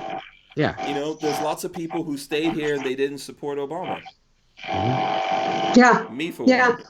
But and my bigger thing is, like, if y'all said you were leaving, why you ass is still here? Oh, maybe it's because it's harder to immigrate to those other countries than you like to think it is. When you're sitting there bitching about our country, they don't have open borders. I thought everyone else had open borders. Those places. Oh, taxes are higher. Like, just to even go to Canada. I mean, if people knew what it took to become a Canadian, like to not even be a citizen, just to immigrate there, to be a resident alien. Woo! And in some of those places, some of those places you cannot go around chopping off the president's head in effigy and all that kind of craziness that celebrities are able to get away with over here. So it blows me away too that they get away with it. Because a lot of the stuff that they've done is straight treason. And I think to a certain degree Trump is I think to a certain degree Trump is allowed a lot of this stuff to happen to expose how nutty they all are. And I think it's working, right? And so it's like somebody, like they were trashing me because I'm not going to vote for Trump. Well, it's not Trump. Like I'm apathetic to who the president is. Trump, personally, he cracks me up. I think he's hilarious. I love to watch how he trolls everybody. And I really love that he's been dropping F-bombs all over the place about Iran and all this stuff. Let me, for me, it's a party issue, right? It's about supporting party. It's not about the dude, right? I'm apathetic to who that is. I don't care who you vote for. I just think that people should go out and vote. I agree. Or if you feel like you shouldn't vote or you don't want to vote, don't. Just don't tell me something about it later. Yeah. Yeah, don't lecture me on who you think I need to the or who I don't. The first question I'm going to ask is whether or not you voted. It doesn't really matter who you voted for. Just go vote. Participate. Don't complain to us later and then go, oh, this is why I don't participate. Well, okay. I went and I was privileged to get to, I volunteered my time a year ago and ended up becoming an instructor and getting to be there in a different capacity. And I'm glad I did. I went with Rick Ector, right? And I did that whole training where it was 1,938 women that we taught to safely and responsibly use a firearm in 2 days. I mean, we were exhausted. I mean, all of us sat there like this afterward, like eating one night like this, because we were just so tired. Because you have to roll them through. Because it's not a CCW class, but they do a quick briefing, and I took those over for his friend Tanisha, who helps organize that. And I use that as an opportunity to say to these ladies, I'm like, look, ladies, do you realize that this is the year the 19th Amendment was like, this is the 100th anniversary of the 19th Amendment being ratified. And it was one vote from being ratified. And side note, it was a dude whose mother wrote him from Tennessee, and I can't remember his name, but his mother wrote him a note and said, be a good boy and do the right thing. So it's because of his mother that women got the right to vote, interestingly enough. But I brought that up. I'm like, even though they were babies, right? They were infants. There were women alive today that didn't get to vote, right? So now I'm in Detroit, and now I'm looking at all these black women, and I'm like, and black women, right? How many of you have an auntie or your grandmother or maybe your mother, right? Because there were older women there that were living in the South 60 years ago, right? 50 years ago that didn't get to vote. So why would you ever? I don't like voting is like vote for who you want to vote for, but these women, like women died for you to be able to have this right to vote. And why would you not honor that? So we ended up getting some people registered to vote, with some ladies registered to vote there, it was pretty awesome and things. So for me, my vote it's not about the person. It's about, I don't like the partisan system, right? I'm, like I said, when I say I'm old school originalist constitutionalist, I am like anti-party, old school constitutionalist. Sure. Yeah. Do you want to, do you want me to tell you Night Train's last comment? Do you want to, I don't know. What does he say? The Trump is not affiliated with the Republican Party. He's running on the Republican ticket. The end. So next. Yeah. I think all of these parties are zombie parties right now. Democratic Party, Republican Party. The way that I think about it, look, everyone just go do what you do. Don't vote, whatever it is you do. Well, focus more on your state, because that's where they're actually affecting you. That's where the shit happens, right? That's where the change needs to happen. And that's where they're affecting your life. Like literally 10 votes makes a difference in your city council run, right? We were having all this, this liberal extremism that just kept infecting like a cancer here. And I mean, like I know a lot of liberals, so that are rational and pragmatic. I'm talking about like that alt extreme, like the Seattle, Portland extremists, right? So we have a lot of 3%ers up here, right? A lot of people don't know that it's a huge presence up here, because they can train, right? And they're like serious. Like these aren't the shit talking on the internet. These are the people that are living off grid, training, growing their own food. They have doctors, like a whole deal. And so they got pissed. You know what they started doing? They're like, okay, we can't get somebody in as a state representative. Fine. So they infiltrated city councils and school boards. And now there's like 5 of them that just kicked that off. And now they're watching it, right? Because all of those people become your state representatives. And those state representatives are the people that become your U.S. representatives. So if you want to hit those people in the kneecap, if you want to hit your U.S. Congress in the kneecap, you got to do it at the state level and get them before they get up there. Yep. And that's where your vote actually makes a difference. There have been elections in counties and states that have been decided by 10 votes. In your state. So it may not matter at the national level. It's like my vote here, we go 97% blue here in the state. If your sheriff is involved, it matters. I mean, that's sheriffs talking about sanctuary. Big time. Yeah. Yes. The mayors hire the police departments in a lot of places, if that matters to you. You know, Yep. all this mask stuff that we're talking about. Did you guys see that Chris Ann Hall, her assistant, got kicked off the plane yesterday because he was Eating eating? peanuts, wasn't it? Yeah, he had his mask on, but he took it off to eat or pulled it down to eat, and then they insisted on kicking him off because it said Trump on it. Yeah, of course. Probably that's the reason they did that, even though the policy is you can do that in order to eat. I did it when we were traveling, and this whole traveling thing's insane. Yes, you have to wear a mask, but if you're in the airport or on the plane, you can take it off. I know at least two people who are guests on your show that never wear masks, and one of them is here right now. Yeah, and the but other here's one, the thing. So the other one is Maj. So American Airlines says if you don't wear it, that they can kick not only off that flight but ban you for life. Sure. You know, I'm just telling you guys. Yeah. And so obviously he got kicked off. I don't know what's going to happen from that, whether or not he's going to be banned for life. And then these are the people who want us to bail him out. Well, they can't. I mean, the best part about that is that they're not going to, like, that's going to be a huge lawsuit that they're going to have to settle with because he was following their rules, and they kicked him off for partisanship. Yeah. And that's so has anyone, you don't wear the mask, has anyone ever threatened to kick you off? You ever been kicked off?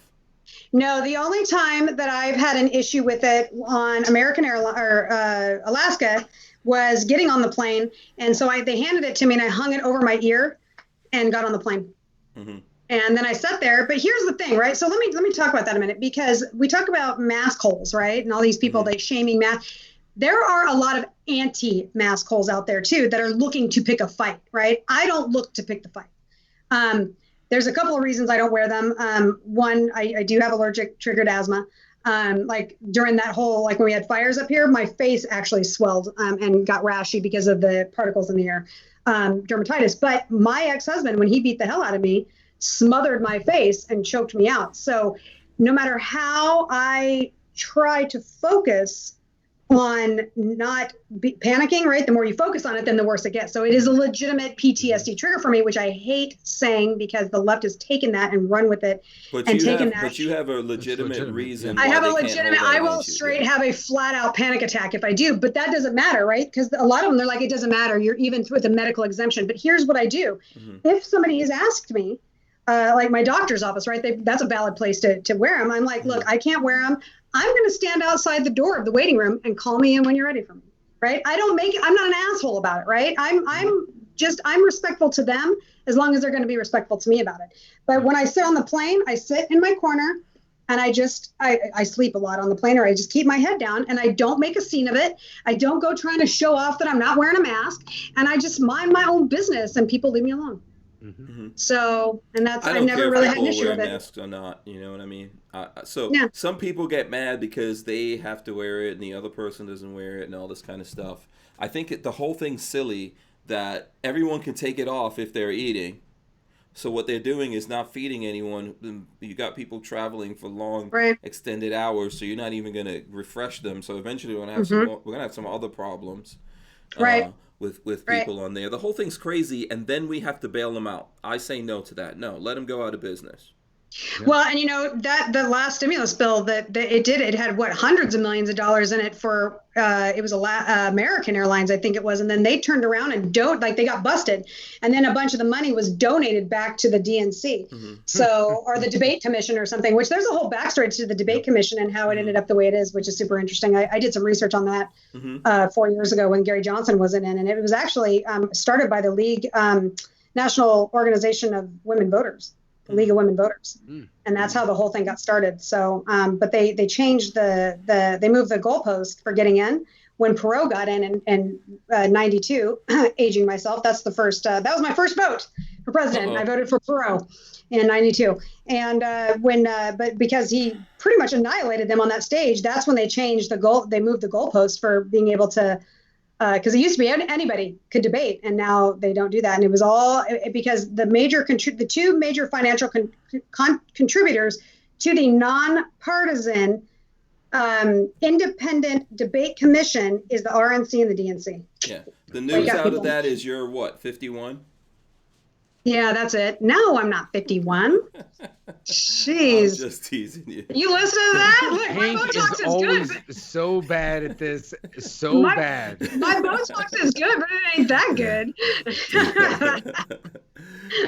I'm just I'm teasing 46. you. I'm just. No, I'll tell you though, I'm 46. Oh, okay. I'm still running the MILF card. I'm good.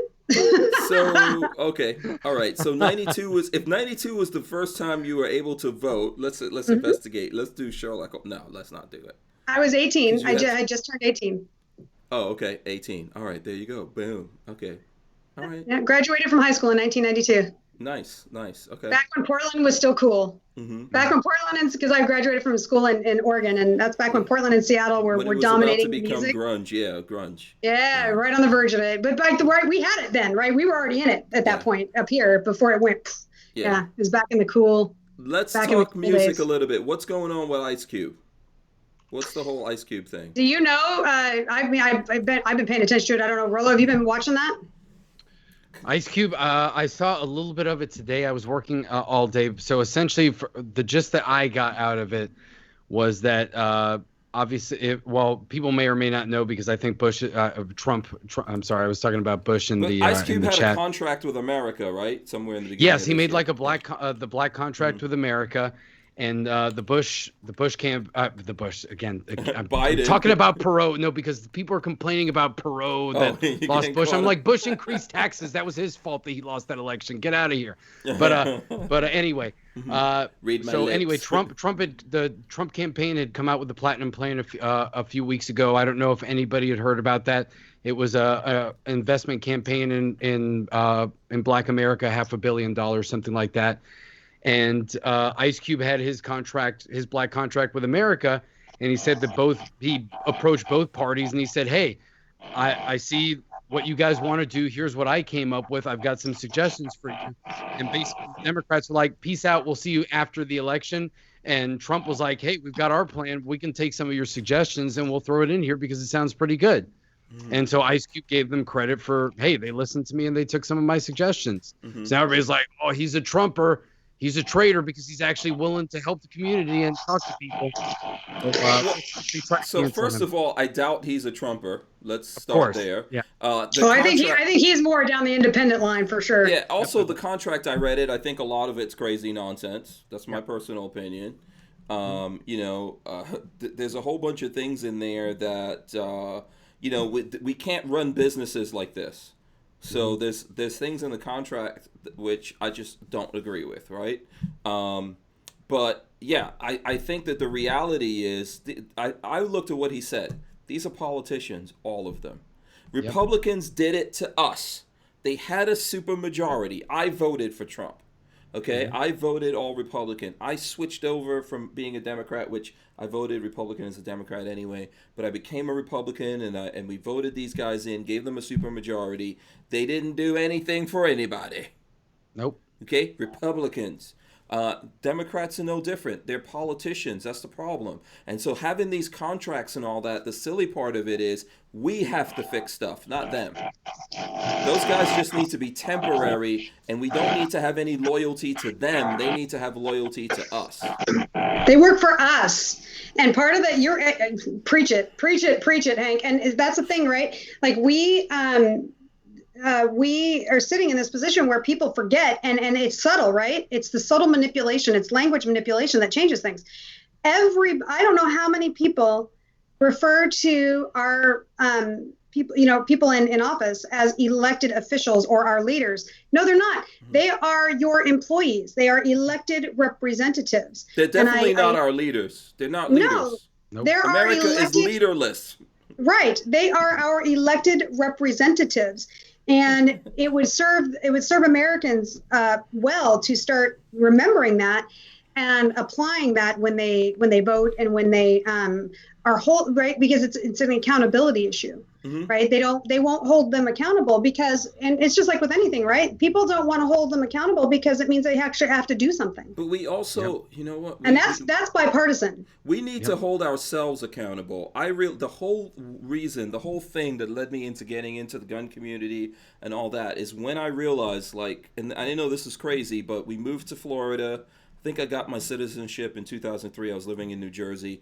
We moved to Florida. Well, you had to be a citizen, like you were an immigrant from New Jersey? Yeah, I'm an immigrant. I'm an immigrant. I immigrated here. I immigrated to America technically from England, but I used to live in Nigeria before I came to live here. I was born in Guyana. Oh, you're the Nigerian prince I keep getting emails from. Okay, yes. I got it. Yeah. Got it. Okay, yeah. okay. I was a Guyanese citizen up until I became an American citizen. I was born in Guyana in South America. No, he wasn't. He lived in Jersey. He was. I lived all over. Jersey is where he was the immigrant from, because that's its own country up there. Yes. Oh yeah, it is. Without a doubt. But listen, so here's the thing, and I know we're going a little bit late, so you guys just have to bear. Yeah. This is a good conversation. I remember I came to this conclusion one day that I'm responsible for everything. Okay. Yes. I can't sit around and wait for anyone to rescue me, save me, fix any problems that I have and all that kind of stuff. I have to deal with it. Me. And we're all responsible. We abdicate our responsibility to these damn these politicians. We think they're somehow going to fix it. Trump's not going to fix anything for us. I'm going to vote for him. That's got nothing to do with anything, right? Because I'm going to go vote. I don't care who you vote for. But none of them are going to save us. Biden's not going to save us. No, Harris, nobody. Hillary, for whoever you want to think, okay? They're not going to save you. That's not their business. It's louder, please, for the people in the back. Louder for the people in the back. Yeah. Like when my daughter, when she said that too, when she said there's no better FU to the government than learning how to live without them, she was 15. Mm-hmm. Like, if my 15-year-old's based enough to get that at 15, what's wrong with half these people out here? Yeah. Well, Johanna and I were talking the other day, and she was talking about friends at work who she's been trying to educate on stuff. And they started, one of the pushbacks that she's gotten, funny enough, is, gosh, well, it just takes too much work to know all this stuff. And I'm like, that's what they take advantage of. The fact that you don't want to know, the fact that you don't care about the Constitution, you don't even understand why are people protesting in the first place. Do they even know what they're protesting about? No, of course not. See, that's the whole problem. I was like, yes, it takes work. What is it? What's the quote outside of the National Archives? Without constant vigilance is the price of liberty. That's the same thing. That's what it is. We have to pay attention. You got to get up every day and fight for it. Yes, you have to pay attention every day to what's going on. And I think this is where conservatives have pissed me off, because they've taken this for granted a lot of times, because sometimes they get too far into the individuality. The individual is everything. Well, yes, the individual is everything, and that's what the Bill of Rights stands to protect. But that doesn't mean that you can't pay attention, and you have to work with the government and work within those constraints and vote and participate. Being an individual doesn't mean that you don't participate in protecting your own rights. That's an investment in yourself, ultimately. It also means that you're not. It means that you're not. What's the word I want to say? I can't think of the word. You're still responsible for you have the consequences to those the decisions that you made. Mm-hmm. But as somebody who's watched this the last few days and that understands procedure, right, and the Constitution and stuff, it amazes me how many of these politicians do not understand constitutional procedure and what the Constitution says, mm-hmm. or they don't give a shit. Because I think it's both, right? I think that there's a lot of both of it, right? To watch them consistently sit there and ask this woman over and over again, and I'm looking at you, Camel Toe Harris, mm-hmm. and Corey, you little bitch booker. These two in particular, mm-hmm. sitting there, and they're pulling this whole, well, how would you rule if this were? And she's like, I can't tell you that. Yep. Like, I can't, that case may come in front of me, right? That might be something that I have to deal with. And so then, right, the whole thing is, well, she's not answering questions and this is ridiculous. Then they went after her kids, and one of her kids, I guess, when she came back in for the third day of the hearing, second day of the hearing, I guess her kids were upset in the car and like crying and upset about it and stuff. And so Dick Durbin, which surprised me, he actually apologized for that.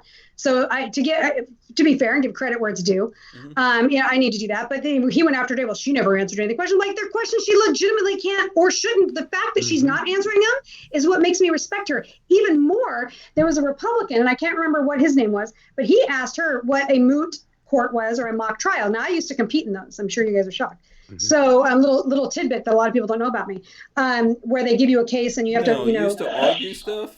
Yeah. I actually wanted to be a corporate litigation attorney when I grew up. Yeah. And here I am owning a day spa, like waxing buttholes for a living. I don't, it's, well, those buttholes don't argue with you. It's probably pretty much the same thing, right?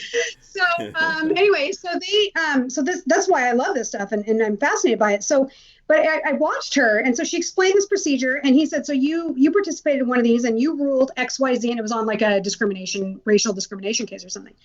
And she said, well, yes, but to be fair, she says sometimes judges that preside over those, because there was a group of them, she says, we'll give a dissension that may or may not agree with what we're doing because it's about education, right? The whole purpose of those is a learning opportunity for law students.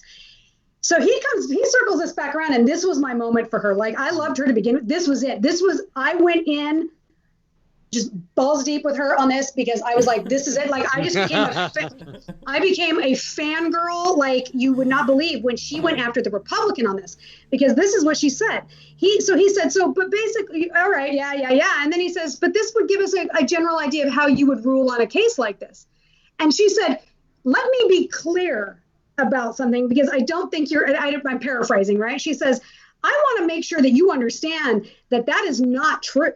That I may not, based on that, and that you using this as a litmus for the way that I may, that I may rule it's not okay, because that may not be the case. And the fact that she was willing to hold that Republican as accountable as she was, those Democrats that were questioning her, that was it for me. I was like, that's it. This is the woman you want. That one little instance in all of that is what showed her seriously in love, man. You're sprung. I think she's wonderful. No, she's a beast. I loved it too when they asked her about Scalia and Scalia being her mentor, and she's like, well, yes, Scalia, had an influence on me, but she's like, but I'm not going to be Justice Scalia. I'm going to be Justice Barry. Yeah. And I was like, and she's like, I'm going to roast your list, but oh man. Okay, listen. I want to segue to this because we're way over, but I do want to touch this because your hair, Kerry. You want to touch this?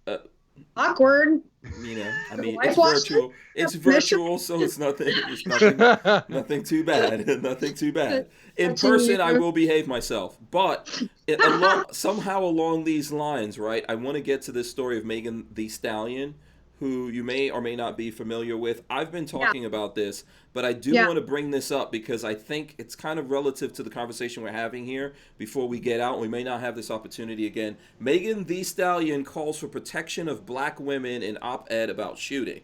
So she's talking about the shooting.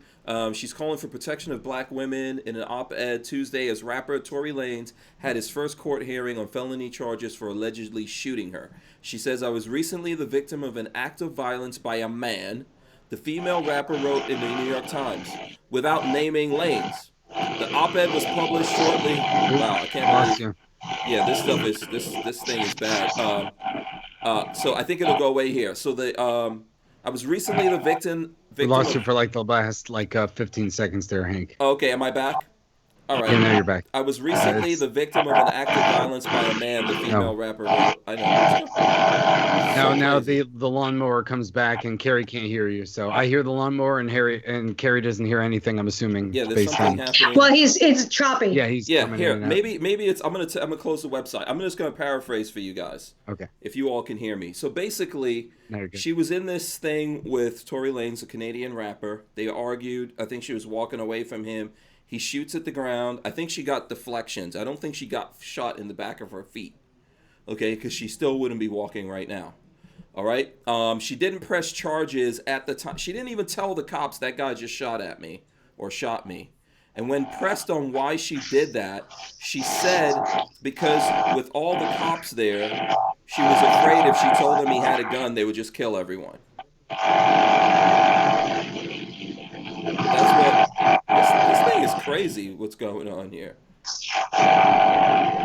So that's interesting. So I'd be curious to know how much of that was her talking propaganda, or how much of it she really believes. I don't know. What city does she live in? I believe, where's she from? Texas or something like that. I believe she's from. This happened in L.A. This shooting. Yeah, it happened in LA. Yeah, Okay. he got arrested. He got deported. He was back in court now, and now she's saying that she, as a black woman, was a victim of violence, and we all need to do something about it. And where's and the point I want to make here? Where's the personal responsibility here? Right. You know, let's not just pretend like you're a rapper, and I get that. To me, that's an act. That's a game. Right? But there's lots of people trying to do violence to lots of other people. Women are not exempt from violence. Women commit acts of violence. No. You know, absolutely. Where's the personal responsibility where we learn to protect and defend ourselves, you know, and where we hold people accountable? This is coming from someone in a culture that doesn't believe in snitching. That's why she didn't snitch. Then they believe in some kind of craziness, like if she would have told the cops that he had a gun, they would have killed everyone there. I don't know what kind of insanity. If you're living in America and your America is like that, leave. Well, and so I want to speak. I can't speak, obviously, for obvious reasons. If it weren't obvious for y'all, I'm not black. Now I get that I'm always invited to the cookout because I know how to cook. I know how to season. I don't put raisins in the potato salad, but she's not black. Yeah, she's not black, but I'm not black. But as a woman, apparently. But their point being that there may be something right culturally with her with that. But as a woman, there's several components to that. The not snitching thing, I think, is definitely that's some straight hood shit, because I come from the hood, even though I'm white, and that's just shit you don't do.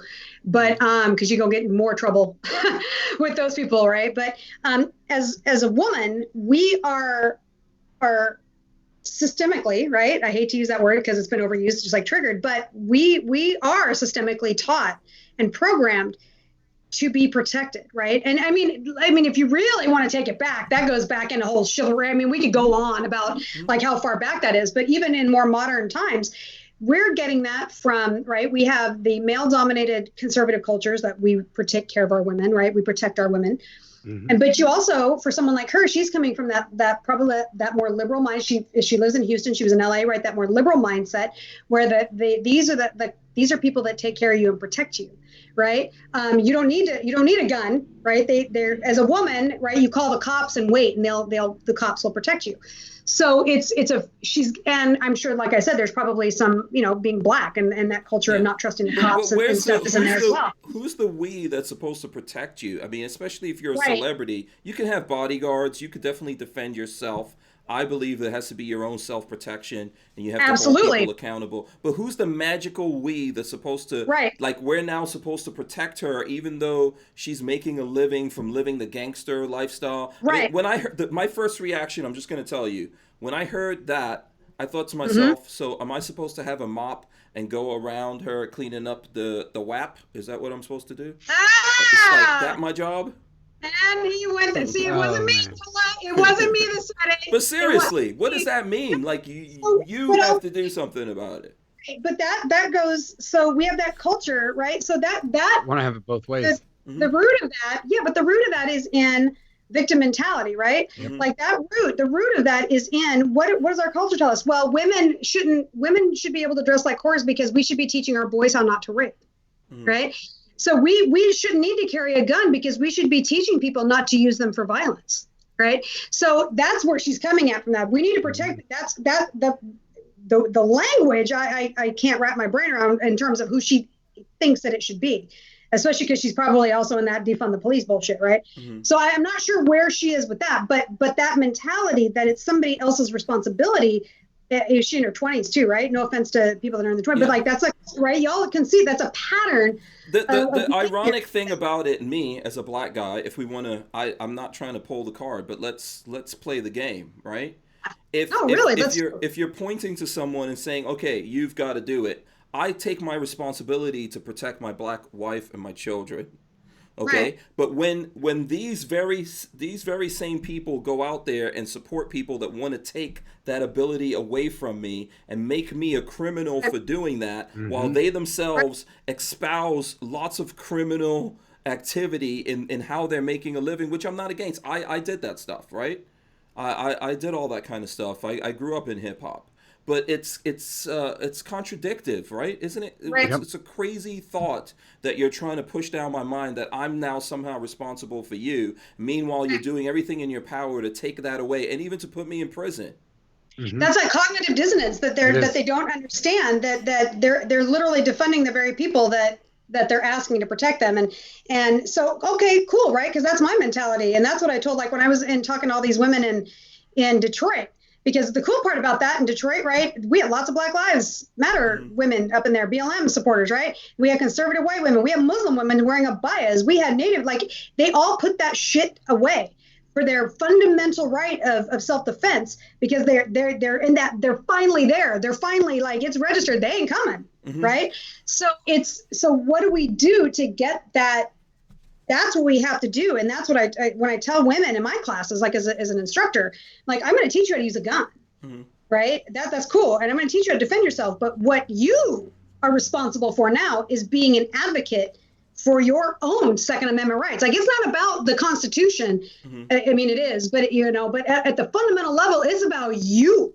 And it's about your mindset, which you said earlier. Sorry, I'm not trying to cut you off here. Just so we don't kill people on time. But it's about your mindset. If you're a woman, and you're choosing bad boys to mess with all the time, and then you're surprised those bad boys bust caps on you. Right. When you walked away from some nerdy guy who would have taken care of you. Right. I'm not saying as a woman, like, I'm with everything we've said. You're responsible for yourself, but you're making that's choices. One that treat men like shit. Yeah, you're walking away from the guys who would love you, nurture you. Right. As human beings, that's what we need to do with each other. Yep. When we walk away from that and mess around like a lot of women are doing nowadays with the bad boys, and then you're surprised and somehow I've got to defend you because you wanted to mess with the bad boys. Stop that shit. It's on you. Right. You stop. Yeah. It's your mentality, like you said earlier. I believe, Kerry. It's your mentality. You're not really even ready for this. I'm talking about her. Right. And so that thinking, that thought process, which is legit, 100% legit, also transcends into the, okay, guess where Kerry ain't going anytime soon? Downtown Portland. Right? Because why would I put myself, like, it is my responsibility to make a choice, not to put myself in a position where I may have to pull that gun and use it to begin with, right? That goes back to use of force and reasonable, that whole, like, if you're an instructor or you've been through a class, right, and they talk about reasonable person standard, right? That's all of that applies, and people don't realize. So when I teach, because I teach firearms, but I also teach defensive mindset, which goes way beyond situational awareness, and it's that, right? It's how do you begin to take responsibility in all aspects of your life, which includes where you're going to go at night, right? Should women have to be told? No. Do we still, is it not fair that women are disproportionately told where to park in a parking lot than they are men? Or how to, well, the dressing thing, that's just black. I mean, that's obvious, right? Yeah, no, that's not right. But because it's still going to exist and is not ending anytime soon, I have to take personal responsibility, which also means that I have a responsibility to choose to have people in my life that are going to not put me in a position that I could end up getting me killed, just like you're saying, Hank. So it's a holistic mindset that just doesn't exist, and particularly in our younger generations. And I don't foresee that. Because God forbid it be her fault that she somehow got herself into that situation. There's no way it has anything to do with her. No, she's got to blame a man. She's got to blame the government. It's Trump's fault. Trump did it. Trump did it. It's Trump's fault. It's everybody's fault but hers, right? Yeah, and then of course you're going to get those politicians, and this is what they don't get, right? Because these are where those politicians are vicious, right, and predatory, right? They're gonna they seize onto that and help to push that narrative of victim mentality for two reasons. One, it creates the ability for them to put more control over people by perpetuating and encouraging that behavior. But two, then it puts them in a position where these people love them and worship them, and they're going to continue to stay. Because at the end of the day, all of Congress, like, stop worrying about the president, start worrying about Congress if you're going to worry about it at the federal level, right? First of all, pay attention to your state. End of story. But Congress has way more ability to screw. I almost dropped an F-bomb. Miss Lola, you'd be proud of me. I didn't do it. It's late. It's late in the show anyway. but she, right? So Congress has way more ability to screw up your life than the president does. And so and the purpose of the intentions of people that are in Congress is not to serve the people, which is what they're intended. It is to stay in their seats so that they can continue to get rich. And if that means using people like, what is her name? The Stallion, the Stallion. Yeah. If it means that using her because she's got influence over even smaller people, they're going to do that. And then what are they going to do? Just like Blasey Ford, they're going to kick her ass out the back of the Suburban on the way out the road when it doesn't work. Yeah, absolutely. Yep. Listen, we got to wrap it up. I'm going to let Rolando go here because between the two big mouths, myself and Kerry, he probably didn't get in that much stuff. I'm used to listening to both of you, so it's all good. I always enjoy it. You're a saint. You had your moments. He had some good moments. I got my moments. You guys were breaking it down there, so I was like, there's nothing that I would say that's any different than what you guys are saying right now. So. Him and Joanna are so patient. I love them. They're awesome. Yeah, they're awesome people. Rolando, tell the people how can they support you guys? Where can they find you all? You can find me at Puerto Rican Pistolero on pretty much every social media platform. My wife and I are the Locked and Loaded Latinos. You can find our YouTube page. Locked and Loaded, just the Locked and Loaded Latinos, it's and you can, not Latinx. Definitely not Latin. No, don't even get us started there. Kerry. Especially Joe, she'll go crazy. That just drives her off the edge. Why you want to press her buttons?